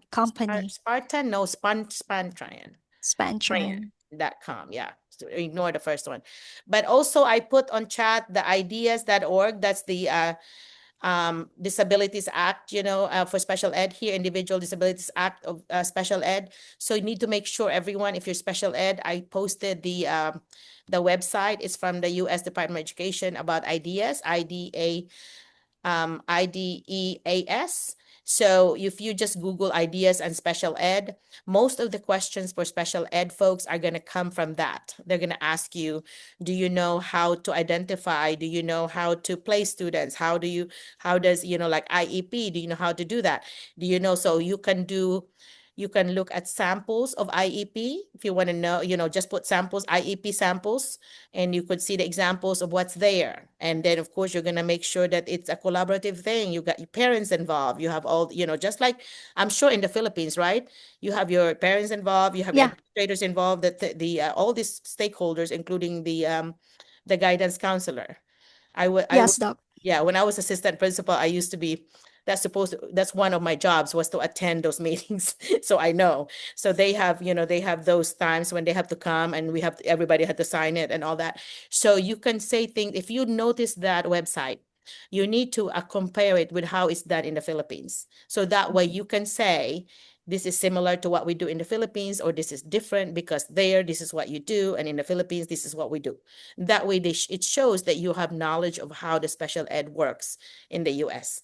Okay, and that's very important knowledge. If you do not visit that website and know what's going on in special ed in America, you're not going to get a job in special ed. So make sure that everyone pay attention to that IDEAS, ideas and special ed, and it's under US Department of Education. Get those information in and pay attention to the process, okay? And the services, the how you would the different ways to how, what do you call that? What do you call those what's the word I'm looking for when you have the modifications and all that? Yes, modification. Yeah, you need Accommodation. accommodation. Those are the two words I was looking for. Accommodation, yeah. Those things you need to pay attention. Are they the same in the Philippines or are they different? Okay, Yeah. because in your answers, you're gonna have to mention some of those. Okay. Okay, Doc. Yeah. So those questions are gonna come from that, I tell you. I have attended a few of those interviews. So yeah. So anything else, Shey, that you want to add, or Rana? Not mention about Filipino words because they do not understand. Understand that? Yeah. This Tarong Pabasa just say it's a national. Okay. Yeah, it's a national National thing, yeah. sports competition. Yes, yes, say that. Yes. Okay. One good catch there. Yeah, yeah. Explain it. If it's something with our term it's in Filipino, just say it in English. So kind of translate it to us. Okay. Okay, Doc. Mm-hmm. Thank you. Mm-hmm. You're welcome. And another thing that I mentioned in the past that I need to mention here, do not say units. They do not know what units are, guys. Okay. I have 42 units of what? It's 42 hours. We don't say units here. We say hours. Okay. So for most of the master's degree in the US, it's 36 hours, 36 units in the Philippines, but it's 36 hours. So avoid saying units because they would be like, have this confused look in their face, like, what is she talking about? Or what is he talking about? So you have to say the word hours, okay? Yep. Okay, Doc. Yeah. Miss But- Ria. yeah. She's mail very that? fluent. Goodness. Awesome Yeah. fluency. Thank you. Mhm. Ma'am, And you have the confidence too, right? Right? She's very Because I've been to hospitality management industry. yeah, you Maybe have that's that. why. Yeah, you have that and keep that up. Yeah. Thank you. Oh, yeah, one thing I also, well, she's looking for the next candidate. Everyone, after an interview, you always send them a thank you email. Thank you for your time. I realize that you're very busy as administrators, and thank you for taking the time to interview me. I'm looking forward to hearing back from you. That way, you're showing that you're very grateful about the time of the interview. And also they will keep that in their inbox and they will remember who you were.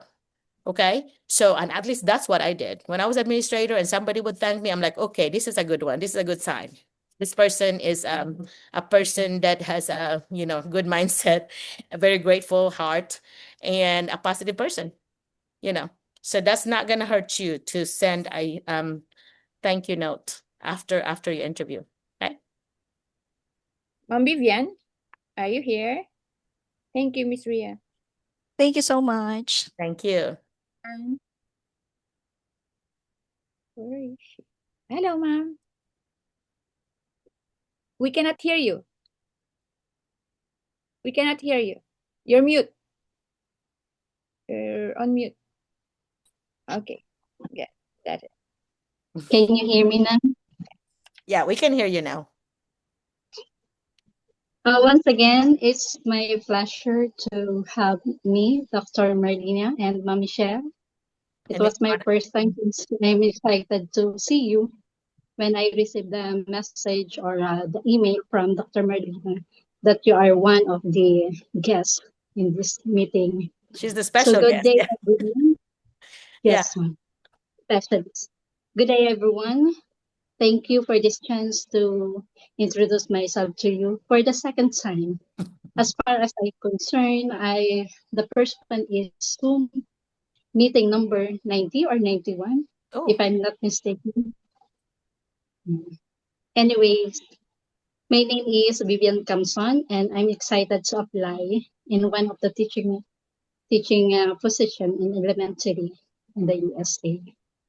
My teaching career began with my 2 years teaching experience at early childhood education when I was in private school, and I moved to a private school for my professional growth and teaching, wherein I handled first grade for 6 years, and lastly from the urban school, I transferred in the public school, elementary school nearby my home. It is a central school here in my province, and taught fourth grade, teaching science, English, and social studies. Up to this time, handling ESPE. ESPE stands for Enhanced Science Program in Elementary. So let me share my experience during my pandemic time. I'm the only one who accept the challenge to handle the online class as alternative mode of delivery in teaching, in which I cater and experience a lot of teaching platforms such as Google Classroom, Kahoot, the Word Wall, and my favorite one is the quizzes, which is now it's called waygrab.com. And I found those platforms fun and interesting. I graduated with a Bachelor of Science in Elementary Education at the National Teachers College in Manila, and I pursued my Master of Arts in Education, major in Educational Management, and lastly, I took a Doctor of Education at the Laguna State Polytechnic University, wherein I graduated last 2023. With a total number years of teaching experience, I have consistently employed the innovative teaching methods, including the differentiated instruction and the project-based learning to engage my students in with variety of learning abilities and the diverse learner. They are the diverse learner. By integrating the inquiry-based method and formative assessment, wherein I have seen the mark of a teaching improvements in my classroom or my students' participation in their academic and critical skills.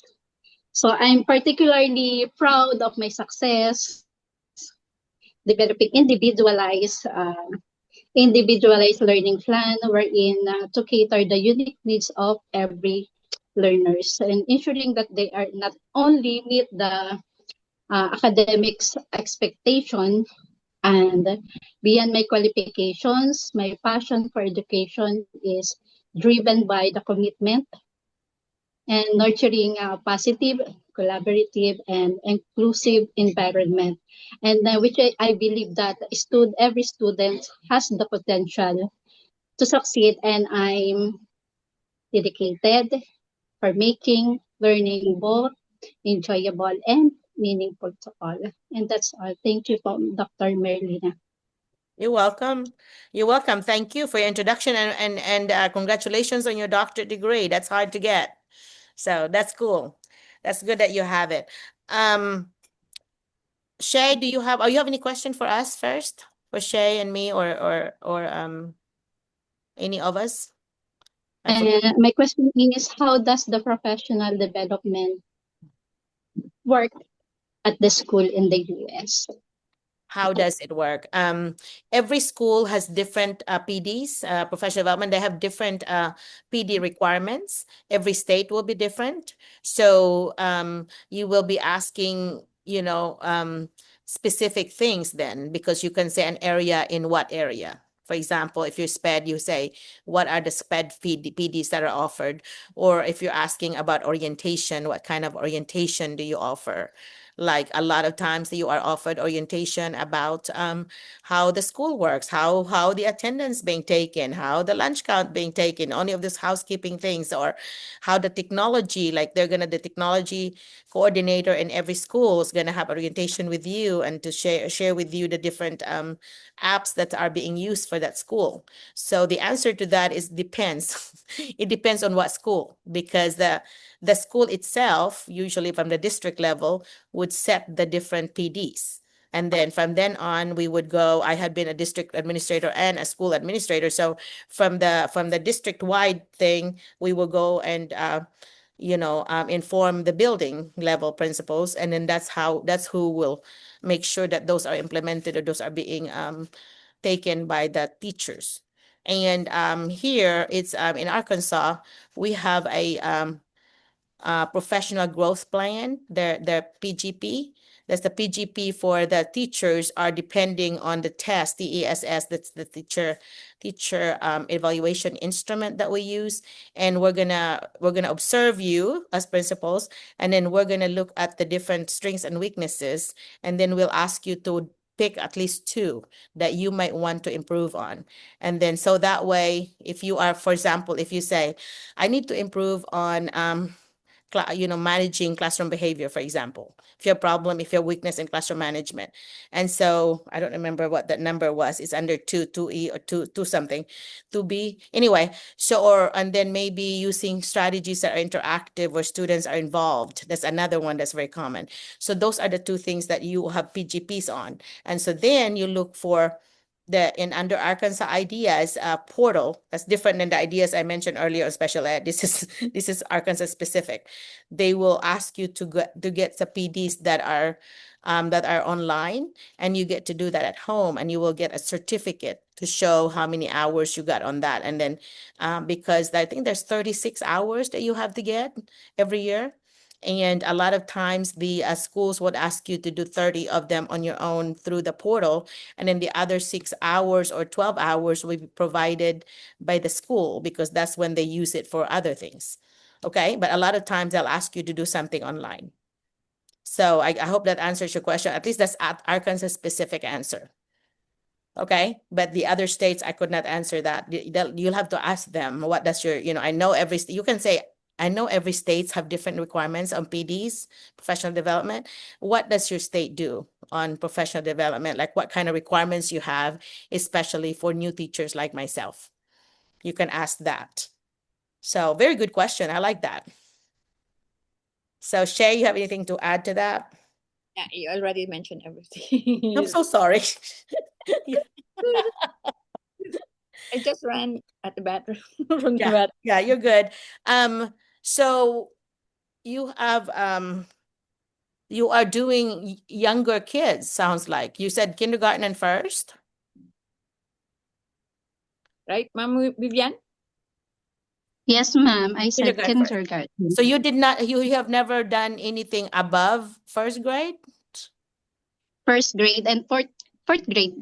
Fourth grade. Okay. From Make sure you mention yeah. those two, because you want to show a range. Okay, we want to show a range. We don't want to think, okay, you have that many years of experience, you only did K1. That's kind of limited amount. I was one of those that if there's anything that will be moved, like who wants to move? Me. I want to experience other classes. So I have taught everything except 10th and 12th grade. That's how flexible I wanted to be. And that's what I would recommend you all do. If you're really wanting to come here, the more experience you have on the different grade level, that's actually going to help you, because that's going to be one experience that will add to your checklist, that okay, this person had taught fourth grade, and we need a fourth grade teacher. So they're going to be looking for someone like that. That's why it's important to show your range of levels that you have taught. It's very important to do that. Yeah. Actually, I taught kindergarten for 2 years in a private school, then 6 years in a first grade, and then 7 years in the fourth grade. Yeah, good. And it doesn't matter if it's public or private. Teaching is teaching. Okay, that's not going to be like they don't care if it's private or public. Teaching is teaching here. Yeah. So yeah, you don't worry about that. Don't sometimes we feel like, well, it's more important to mention the dep ed one. No, if you have taught private or public, it counts towards your experience in that grade. Okay. Yeah. Yes, ma'am. Yeah. Thank you so much, Miss Viviana. Can we have Ma'am Lynn? Hello, ma'am.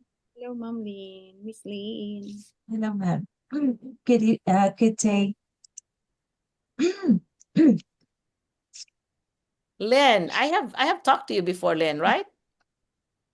Have I talked to you before? No, no, Oh, ma'am. It okay. is my first time. Okay. Um, Again, good day, Doc, Merlina, and Mom Michelle and Mom Rona. Giselle. My name is Eileen Reses, and I am from San Juan, Southern Leyte. I hold a bachelor's degree in education, major in English, and I have completed my master's degree in education, major in English language. So ma'am, I am an English teacher from the Philippines with 11 years of teaching experience. So I began my career in a private school for 2 years. And for the past 9 years, I have been teaching in a public school as a senior high school teacher. So throughout my teaching journey, I have handled various areas of English subjects such as 21st century literature from the Philippines and the world, English for academic and professional purposes, and reading and writing. So I always try to make my lessons engaging and interactive by using real life examples, creative activities, and technology based tools to help my students develop both their communication skills and confidence. So aside from a class aside aside from classroom teaching, ma'am, I also serve as school paper advisor and journalism coach. So where I train my students for writing and broadcasting competitions. So these roles have allowed allowed me to guide learners in expressing their ideas clearly and creatively. So I also served as the career guidance coordinator for 3 years, helping students explore their interest and make informed academic and career decisions. So, ma'am, as an educator, I believe that teaching goes beyond academics. So it's also about building connections and understanding cultures. So that's why I am very excited about the opportunity to share Filipino culture with my future students and colleagues while immersing myself in American culture. And I believe this cultural exchange will not only enrich my teaching, but also broaden my global perspective as an educator. So my teaching philosophy is centered on the belief that every student has the potential to succeed when giving the right support and um, motivation. I aim to create learning environment that is inclusive, inspiring, and also inspiring and student-centered, where learners feel valued and confident to express themselves. And teaching is more than a profession for me, ma'am. It is a lifelong passion that allows me to inspire, learn, and grow every day. Every day. That's all, ma'am. Very good. Um, I love that you did not just memorize it. It really comes from your heart. And I love that you always do like, you expound on it. You Yeah. inspire, you do this, you do, it's not just one thing. And that's good that you mentioned publication, being journalism person, because most schools, um, the teachers do not like to do that. So usually as a new teacher, you're the one that will end up with it. So they're always happy, like, oh, a new journalism teacher, you know, because most teachers here, they would like, okay, let's give it to the new person. Because unless you just found somebody that's really good at it or that really love it, you don't find very many of that. So to mention that is gonna make you more like, okay, let's hire her because we really need somebody, you know, for journalism. So that's a good thing. And your life, I love the line about being a lifetime passion. Love that. Make sure make sure you use that because it's really nice to hear that somebody is really passionate about what you're doing. And that's what it should be. That means you are in the right place. Your heart is in the right place. Okay? So, what do you think, Shay? Amen. Yeah. Yeah, I love it. Good. Nice. Yeah. Yeah, Uh, very passionate and very fluent. your Great other job. skills Mm-hmm.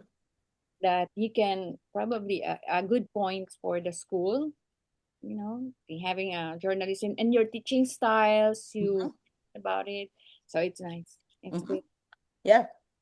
Thank you, ma'am. how you project on Thank you. Yeah. Make sure you contact Michelle.e@anayasway.org, and then you can CC me, McCullough@gmail. Well, So Okay, Doc, ma'am. Thank you. Thank you so Giselle, much. we Doc, have Ma'am Janice. Oh, sorry, Ma'am Michelle. really I think Ma'am Janice Nieva has questions. okay. Yeah, question. Thank you, Giselle. What's your question? Hi. I just want to ask if your team will be endorsing us to school districts for interview or opportunities, or this program is purely coaching. I'm sorry. It's this both. you came in Both. the right place. Yeah. Okay. You get both. Thank you. There's I'm the coaching and she's the visa sponsor. So we got both Okay. places. Yeah. It's both. So the first step for you is to send Michelle your resume and cover letter. Okay? And Okay. she will go from there. And then that way, and it's so funny. Michelle one day called me and said, looks like we need to be working on having them write a letter to to the visa sponsor. So that's why I told everybody, you need to make sure you write something to Michelle, telling her something about you. Don't just like write a one liner or something. Make sure you actually compose a letter telling about yourself to Michelle, who is a visa sponsor. So you make it more formal that way. Okay. And then that's Okay. Thank different, you the so much. cover letter you're making for the school itself. Okay. Do not make that as the same as for Michelle because that's totally different. The cover letter you're doing that she will have in her file will be something for the school district. And I always say you can put like dear superintendent, or you can, to me, to whom it may concern is pretty cold. You can just say to hiring committee, or you can say to because the thing is some places, the big places will have HR, the human resources, doing the hiring, and some places like a small school, the superintendent will do the hiring, or the principal. That's why you go ahead and get it covered by saying hiring committee. That will compose of whoever it is, could be just one person, but hiring committee would be a good one to use, or you can do a superintendent comma or administrators comma and hiring committee, but do not address it to me or Michelle because that's totally different, the cover letter. Okay, You do you agree, Michelle? Michelle? introductory email and then Yes. your cover letter and then resume. Yep, so three things. Or your resume up to USA format. Do not put, in as much as possible, do not put more color. It's just one.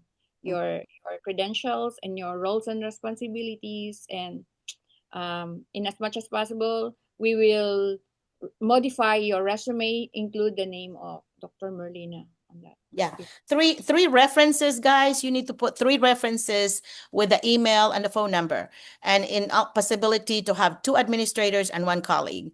Some schools in Arkansas are really requiring two administrators. They will not put you in the interview list unless you have two administrators on the list. It could be your principal, it could be your supervisor, somebody with a leadership over you. Okay, and then a colleague. So three, at least three. An email is so important. And then tell your references to answer their emails, because what they're going to do is they're going to send a survey asking about you, about 10 to 12 questions, asking to rate you from 1 to 10 or 1 to 5, what kind of person, what kind of teacher you are. So then from there, the scores will be added to the rubric scores. So if you don't have all the 3 people, then you're already off the list because your score will be so low already. So make sure they answer their emails, okay? Thank you so much for that. Mom Norieta, are you ready? Yes, she is. We don't see you, ma'am. She off? Ma'am Hermanes? Hello. Norieta, yeah. Or Miss Emilia, are you here? Norieta. Hello. Oh, there's Miss Emilia. Miss Emilia, I want you to see Miss Shey. Miss Shey, Emilia, she's one of our regulars here. So this is Miss Shey. Michelle, she's a visa sponsor. So once you find a job offer, there's a person that will bring you here. Okay, Okay. Emilia, so you can introduce yourself again to her and Rana, and of course Giselle is our co-host. Yeah. Yes, please. Thank you. Mm-hmm. I am Emilia Uswansa, a Ghanaian and a chemistry teacher. I teach in a senior high school in Ghana from grade 10 to grade 12. I attended the University of Cape Coast, where I pursued Bachelor of Education in Science. I majored in chemistry and minored in biology. From there, I also pursued my master's degree in educational management and practice at the Methodist University College. Most of the time, my first day in a class, that's what I do. I outline my expectations, what I expect from my students, so that they know what we have to do in class. Now, whenever I go to class, I write my objectives on the board, and at the end of everything, we assess ourselves. I am a teacher who is a goal-oriented person. I have a philosophy, which is every learner counts. And so in class, I involve each and every student in collaborative learning, group discussion, practical sessions too.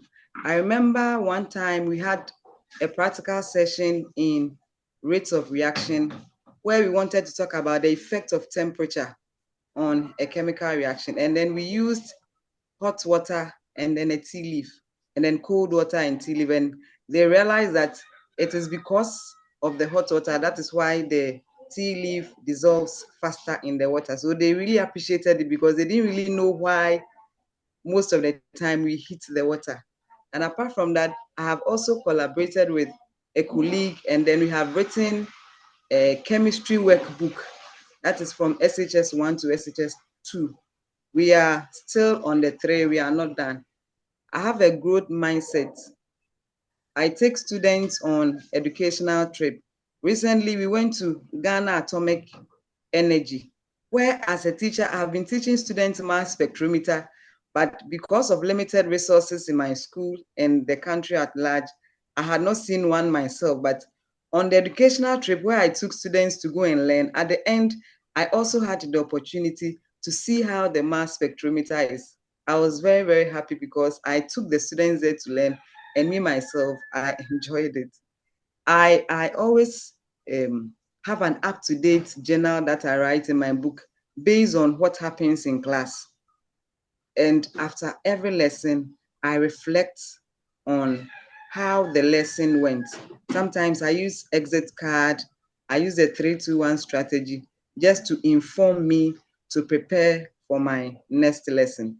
I want to partake in the J1 teaching because we are in a global world. And I know that in the USA, there is diversity and inclusivity, which is more compared to my home country. And so with the opportunity to be part of the J1, I will be able to share my culture whilst I also learn the culture of the USA. Thank you very much. Oh my gosh, Emilia, you've been listening to our Zoom. I could recognize some things there. Good job. Hey, I love the examples that you did. You said You're something, you always put an example. Love the educational trip example. That is a from good thing to do. Always do that. And not just for Amelia, but everybody else. Do not just say something and forget about it. Always elaborate it with an example, just like Amelia did. You are a model for that. That's awesome. Love the real Dr. life Melina, lesson. you talk to me. Oh yeah, you have the real life Yes. lesson and the tea. That's very powerful because after that they could have their own tea. Yeah, you could include that. Like, yeah, after that they have their own tea. Yeah, similar to when Yes, I was thank you. sharing about, the speed test in math, and then you put your microwave for 5 minutes, for 4 minutes for your potatoes. So after the speed test, then they could eat their potatoes. So similar. Hands-on, nice. Collaborative, love it. And growth mindset. Really lots of keywords that you did. And to top it all, you actually gave examples of it. And I think that's very, very strong. And I love that you said something about why you want to be in J1, the intercultural exchange that you wanted, you learning about America and you teaching about Ghana. That's very powerful. Miss Thank Shea, you. what else do you want to add to that? I noted everything, all the core, the rubrics that I mean, it was check, check, check, check. Wow. Thank you.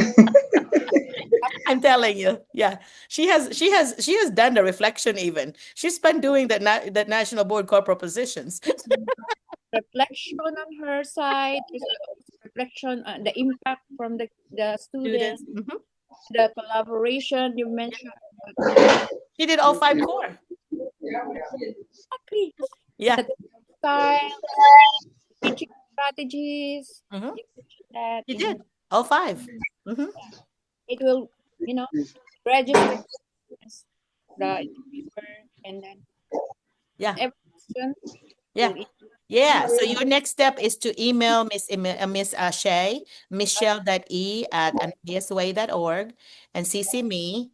And put, I think on subject line, put Dr. Marlena / ITSA, ITSA. And then that way we will be on the same page. I know who's call, who needs more coaching. But it's all, if you look back on the chat, she has already put in the email there. So just go back to the chat and then copy and paste it to a Google or a Word. Or That's on everybody do that, please. for formatting resume, Mhm, tailoring your resume according mhm. to skills. Yeah. We Resume and cover letter. Yeah. how you Yeah. approach. Yeah, do that because it's gonna be a letter to her because she's a visa sponsor. So what happens is that once you get a job offer, she's the one that's gonna help you to come here. So once you get job offer, be ready with about $2,000 because that will get you started. So just start saving for that. Okay? Yeah. All right. So the nice thing about being global, not just the Philippines, but also Ghana and Nigeria and other places, it's because in the US, they want diversity. They don't want just Filipinos. In fact, in the some of my friends who were working with visa sponsors, they said there's a limit of how many Filipinos they can bring in their own slots, and then they want other countries. So and one of the schools that I worked before, they said, "Hi, do you have anybody from Africa?" Because most of their students were African American children, and so they want somebody that looked like them. So, and I told Amelia this before that most of the capitals of the different states will of African American children, most of them, including Little Rock, which is Arkansas. So if Okay. you just Google the capital of every state, and if you want to teach there, in all probability, they're going to need somebody from your country because they're going to want people to, they want teachers to look like their students. And so I would recommend that for you. Yeah. Thank you. Yeah. I like it. Thank you, Miss Amelia. Okay, last one, Yeah. Mom Norieta. Yay. Hello, Mom.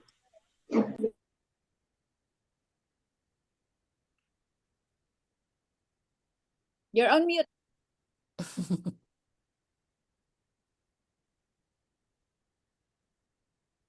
Who is it that you called? Nor Norieta. Yay. Okay. So maybe Giselle can unmute her. Hello, good morning, Oh, hey. Dr. and Michelle. Yes. I'm Noriette Manes. I am a public elementary teacher here in the Philippines. I am teaching third grade for almost 15 years. Okay. Aside from teaching, I also have extracurricular activities. I am also a coordinator in reading in my school. Sorry, this is my first time talking, so I feel nervous. No, it's okay. This is what It's okay. This is what it's for. We're coaching you. I am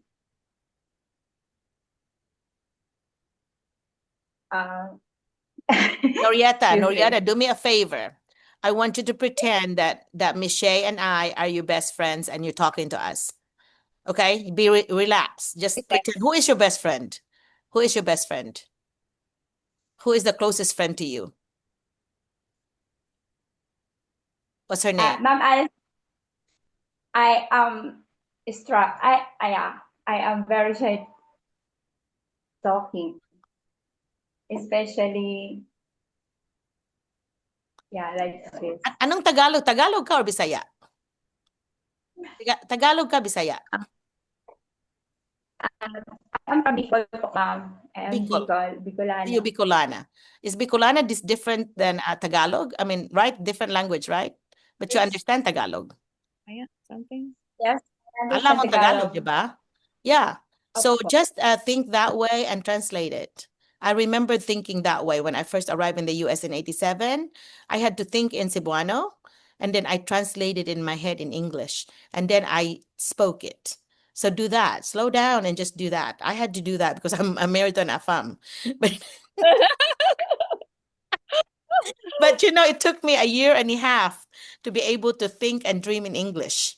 Now I don't think about it. It's automatic for me now, but I actually could empathize with you, Norietta, that is something that you have to practice. Okay, I was like that. I had to think in English. I had to think in Cebuano, take it to English, and then I spoke it. Okay. And so when I listened to my husband, I would listen to him in English. I'd translate it to Cebuano and then answer it in English. That's a lot of processes. So I understand. Yeah. And see, and Michelle and I have dealt with a lot of this. So she's pretty fluent too. Yes, I can read, I understand English, but yes, I admit it's I am trying hard to speak it. You're doing good. You're doing good right now. Room, I use Filipino. I sometimes use English as a medium of instruction because I teach third grade. Mm-hmm. So usually I use Filipino as medium of instruction. Okay. So maybe I didn't practice my That's oral right. language. And you know what? This is the best place for it. I want you to attend every other week. Every other Saturday we have this. Ask Giselle and other people when you look back at their first video, they are very shy like you. And now they are very confident because they had practiced. They're here pretty much every other Saturday. But it's a good practice for you, okay? It's like a free English instruction for you. Okay? So do that. And don't feel shy. We're just mga Pilipino lang tayo eh. We're just Filipino other than Emilia.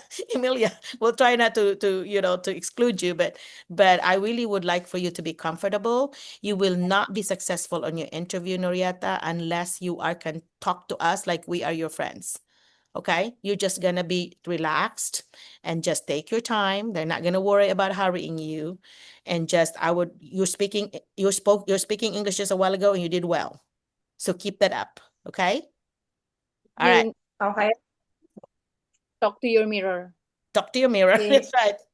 Talk to your mirror until you feel comfortable. Talk to it. And then when you feel comfortable, practice in front of your closest person there, your husband, your kids, whoever, your best friend or mother. Yeah. hmm Mirror is your friend. That's what I remember doing that too. There was a teacher when I was going to the university here in Arkansas. I went to Arkansas State University, right? We had a teacher that was really like everybody was crying.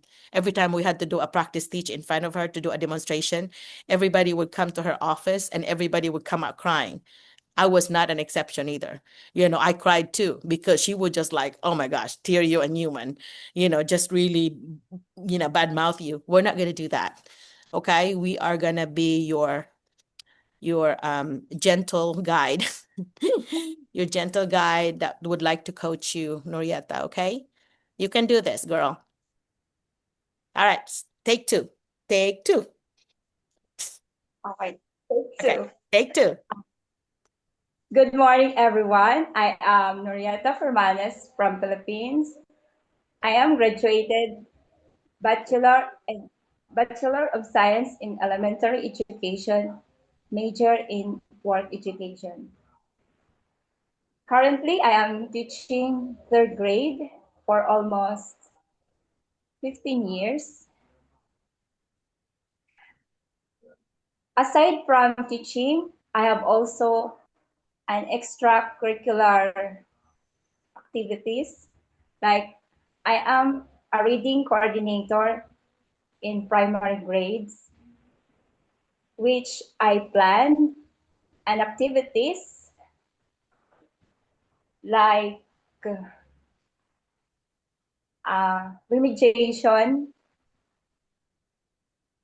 remediation reading activities.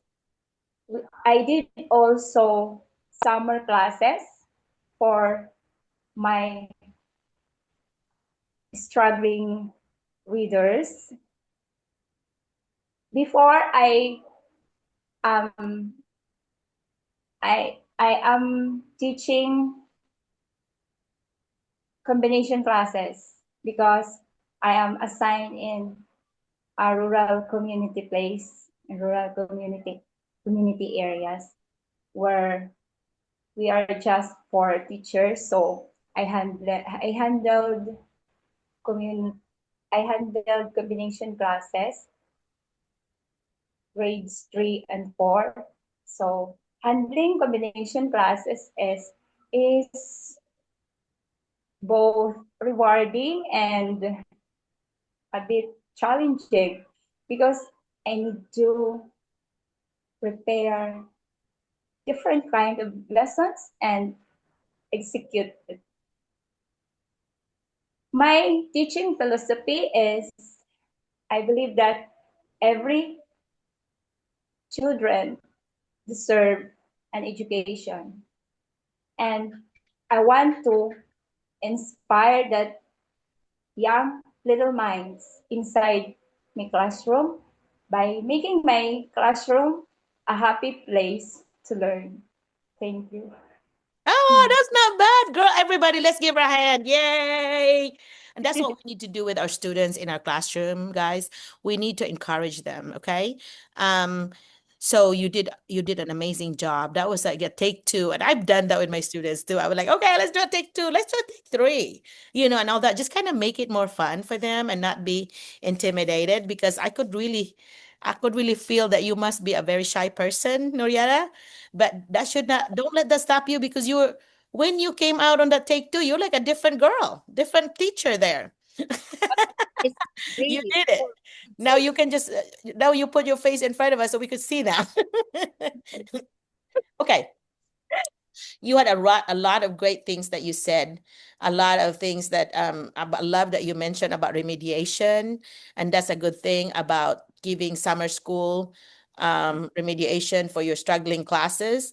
That's a good thing because you know why?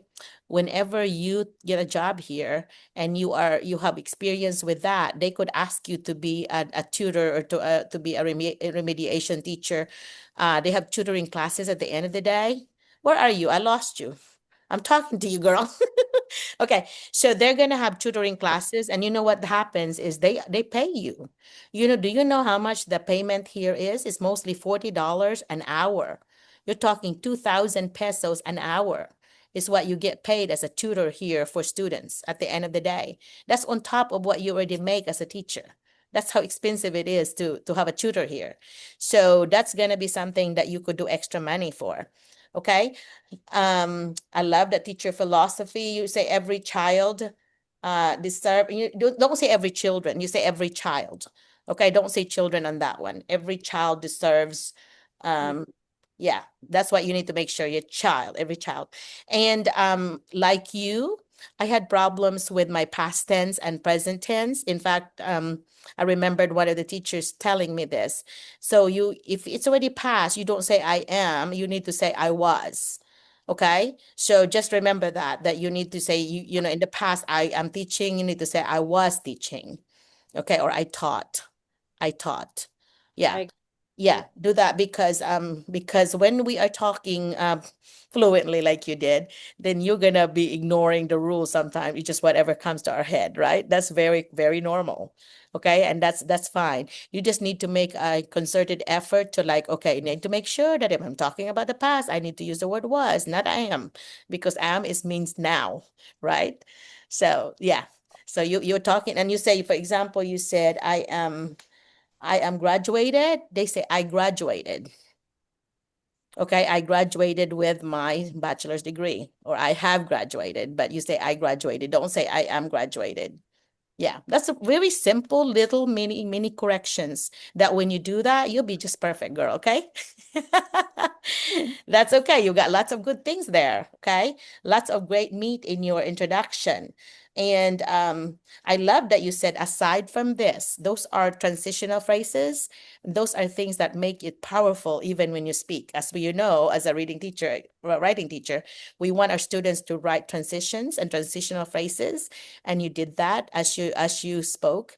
So that's very impressive. So use a bunch of those. You say, aside from this, or furthermore, additionally, all those things like that as you speak. Do that. That way it will make your flow better. It's not just like this. It's, you know, you are continuing. You have that nice flow and organized way, just like what we say to our students, right?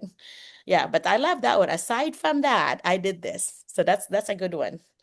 Okay. Yeah, you can see I'm talking like a literacy specialist here, but Shay, what else do you want to add? Was it? You mentioned everything. Oh, I'm so sorry. I cannot just polish. Anyway, so yeah, you just have to improve. Yeah, You just have to improve. your confidence, after you're being mentored, probably your first time. It's okay. There's always a room for improvement. What happened? Happened to What's going on? helps. What's going on? Do you have two different computers in one room, Shay? You have two different computers in one room, Shey? Giselle, can you fix it? That usually happens when you have two different computers in one room, being on the same Zoom. So you usually have to turn off one of them. Trying to send money. It's probably the feedback. You are so funny. Okay, so but other than that though, Norieta, thank you for Okay. being patient with us and for listening because that also helps others to show that it's not perfect the first time you come on. It's not perfect, never. Okay? I never, you could ask my husband. I was like, you know, how I would like to, excuse me, Rana, I go would like ahead. to add, Yes, Rana. yeah, in addition to Miss Marietta, if you're not ready or confident in talking, you can have a bullet in front of you, like points like that, the highlights, like Keywords. important details you want to say Yeah. during the interview. Right, Yeah, right the key keyword, never points. sentences, just keywords. Yeah, Yeah. good one. Good point there. Good tip. Yeah. Organize. Because if people start putting sentences, then you'll be reading it all the way like this. But if you're just putting a word or two, then you're forming sentences very randomly, and that's much more realistic rather than reading this whole sentences. So Yeah. boring, you know, like that. Okay, you actually have an app now that's a teleprompter app that you can type your thing there and it would actually scroll along there and you can be doing that. It's pretty natural, but I don't even want to use those either.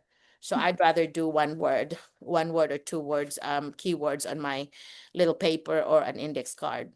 Those are good things to do. Some people would put it like very strategically right there below the camera, and that way you're still looking at the camera, but you've taped your cheat Yeah, sheet the under sticky it. notes.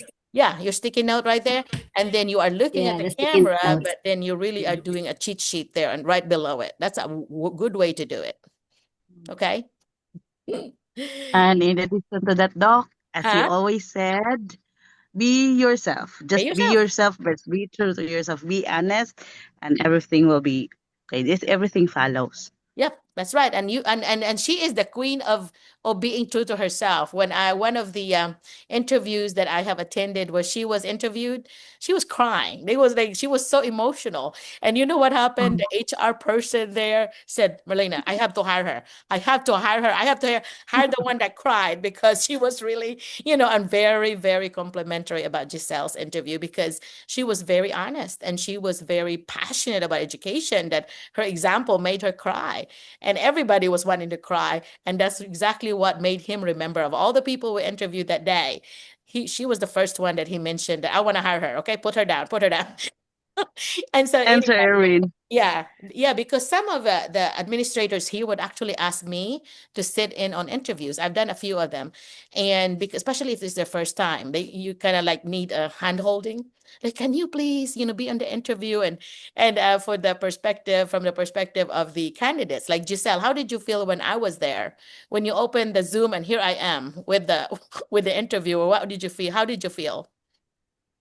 I feel at ease, Doc. I think Really? I have somebody who is there for me, and I know who would help me in every way I have difficulties. Yeah, it's very. I think it really is the environment, Doc. Yeah, I it really helped. felt happy with you being there. Well, good because So yeah. Because even if I didn't say anything, I was nodding. I was doing, it was like, they could tell by my face that I'm like, okay, good job.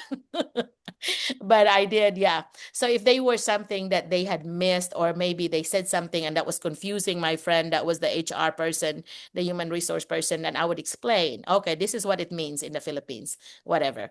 And so I would explain there, and that helped the whole interview because he was confused in a lot of the things that were said that was not true in the US, the big difference between the two countries. So I was like the little bridge that helped. So that's good, Giselle, to hear that. Okay, so is that it? Is that what we have now? Did that complete us? This is a long one. Usually I'm like, I was so proud, like, yeah, 30 minutes, 1 hour. And now it's like 4 hours again. We can cut this in pieces. We can cut this in segments. Excuse me, Doc. Yes. Oh, I hate to interrupt. Yes, go ahead, Ronnie. I would like to apologize for my introduction. It was very quick. I thought it was just for the sake of the attendees. It's unfortunate I was not able to highlight my skills and things I could offer perhaps as an international teacher.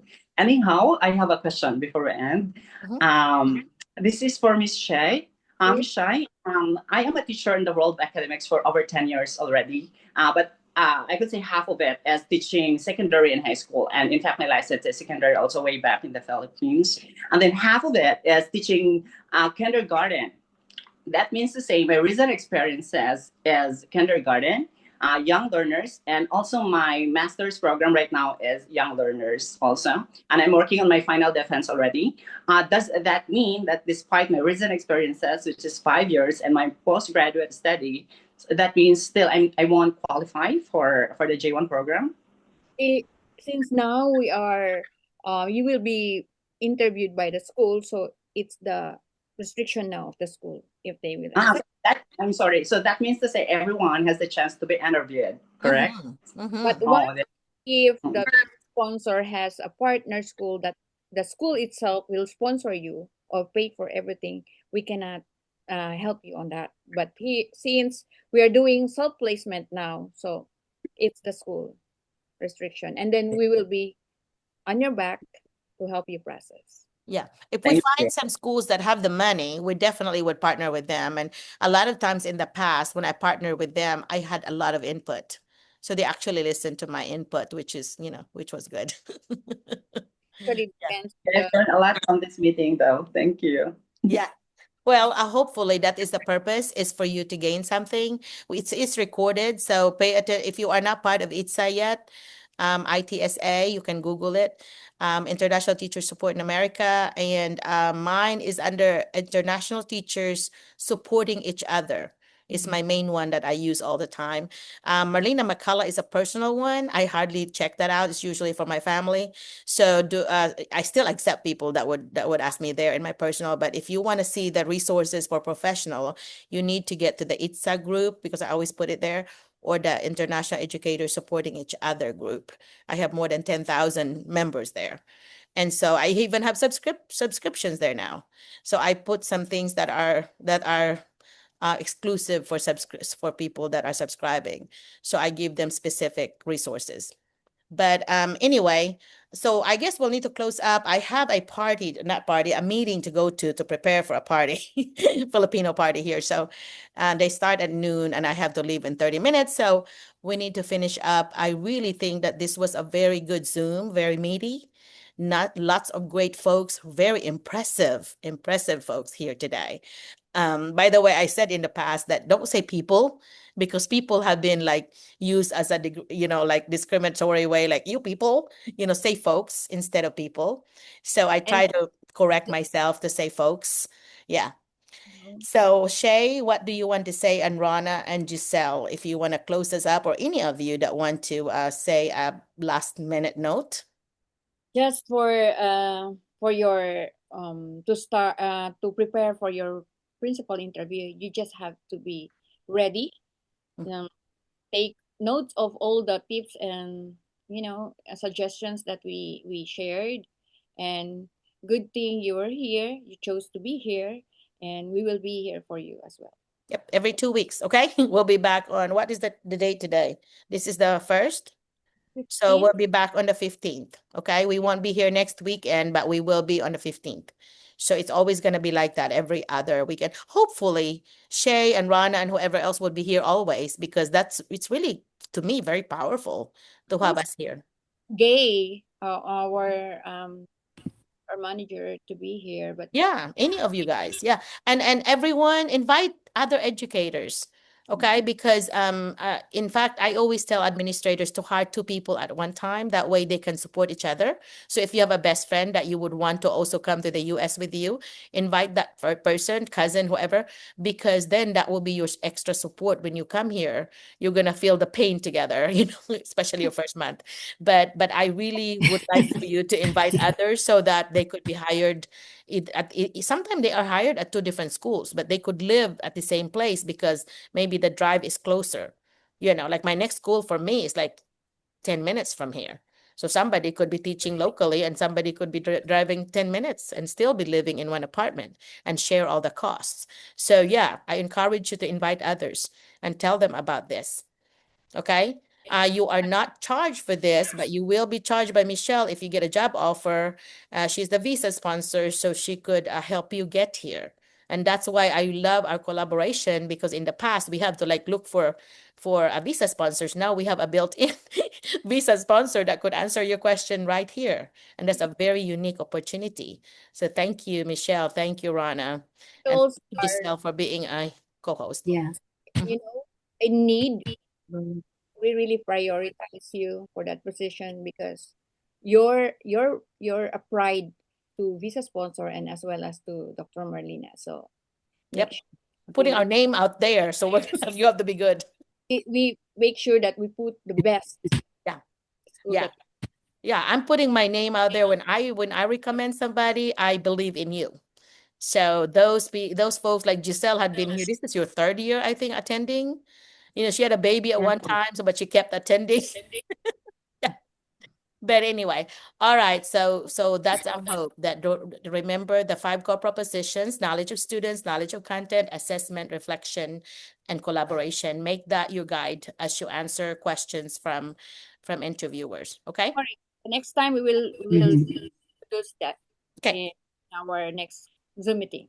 Yes. Yes. In fact, if they look at ITSA, I have a whole video just on the 5 core propositions. Yeah. So anyway, all right. Thank you. And you are making a difference in the lives of kids. So thanks for all that you do as teachers. Good impact. Okay. We're gonna say goodbye to everybody. So thank you, Giselle, Emmanuel, Rana. I'm going to end this, Doc. Yeah, thank you so much, Yeah. Doctor. For your time and sharing your skills and your accomplishments. Yes. Giselle. All right. Bye. And I'll talk to don't you forget to later. share. Michelle. Yeah. Bye-bye. Yes, thank you. Bye. Bye-bye. Bye-bye. I'm going to end Bye, it, Doc. Doc. Okay. Bye-bye. Message Bye, us. Miss Michelle. Thank Okay. you. Bye-bye.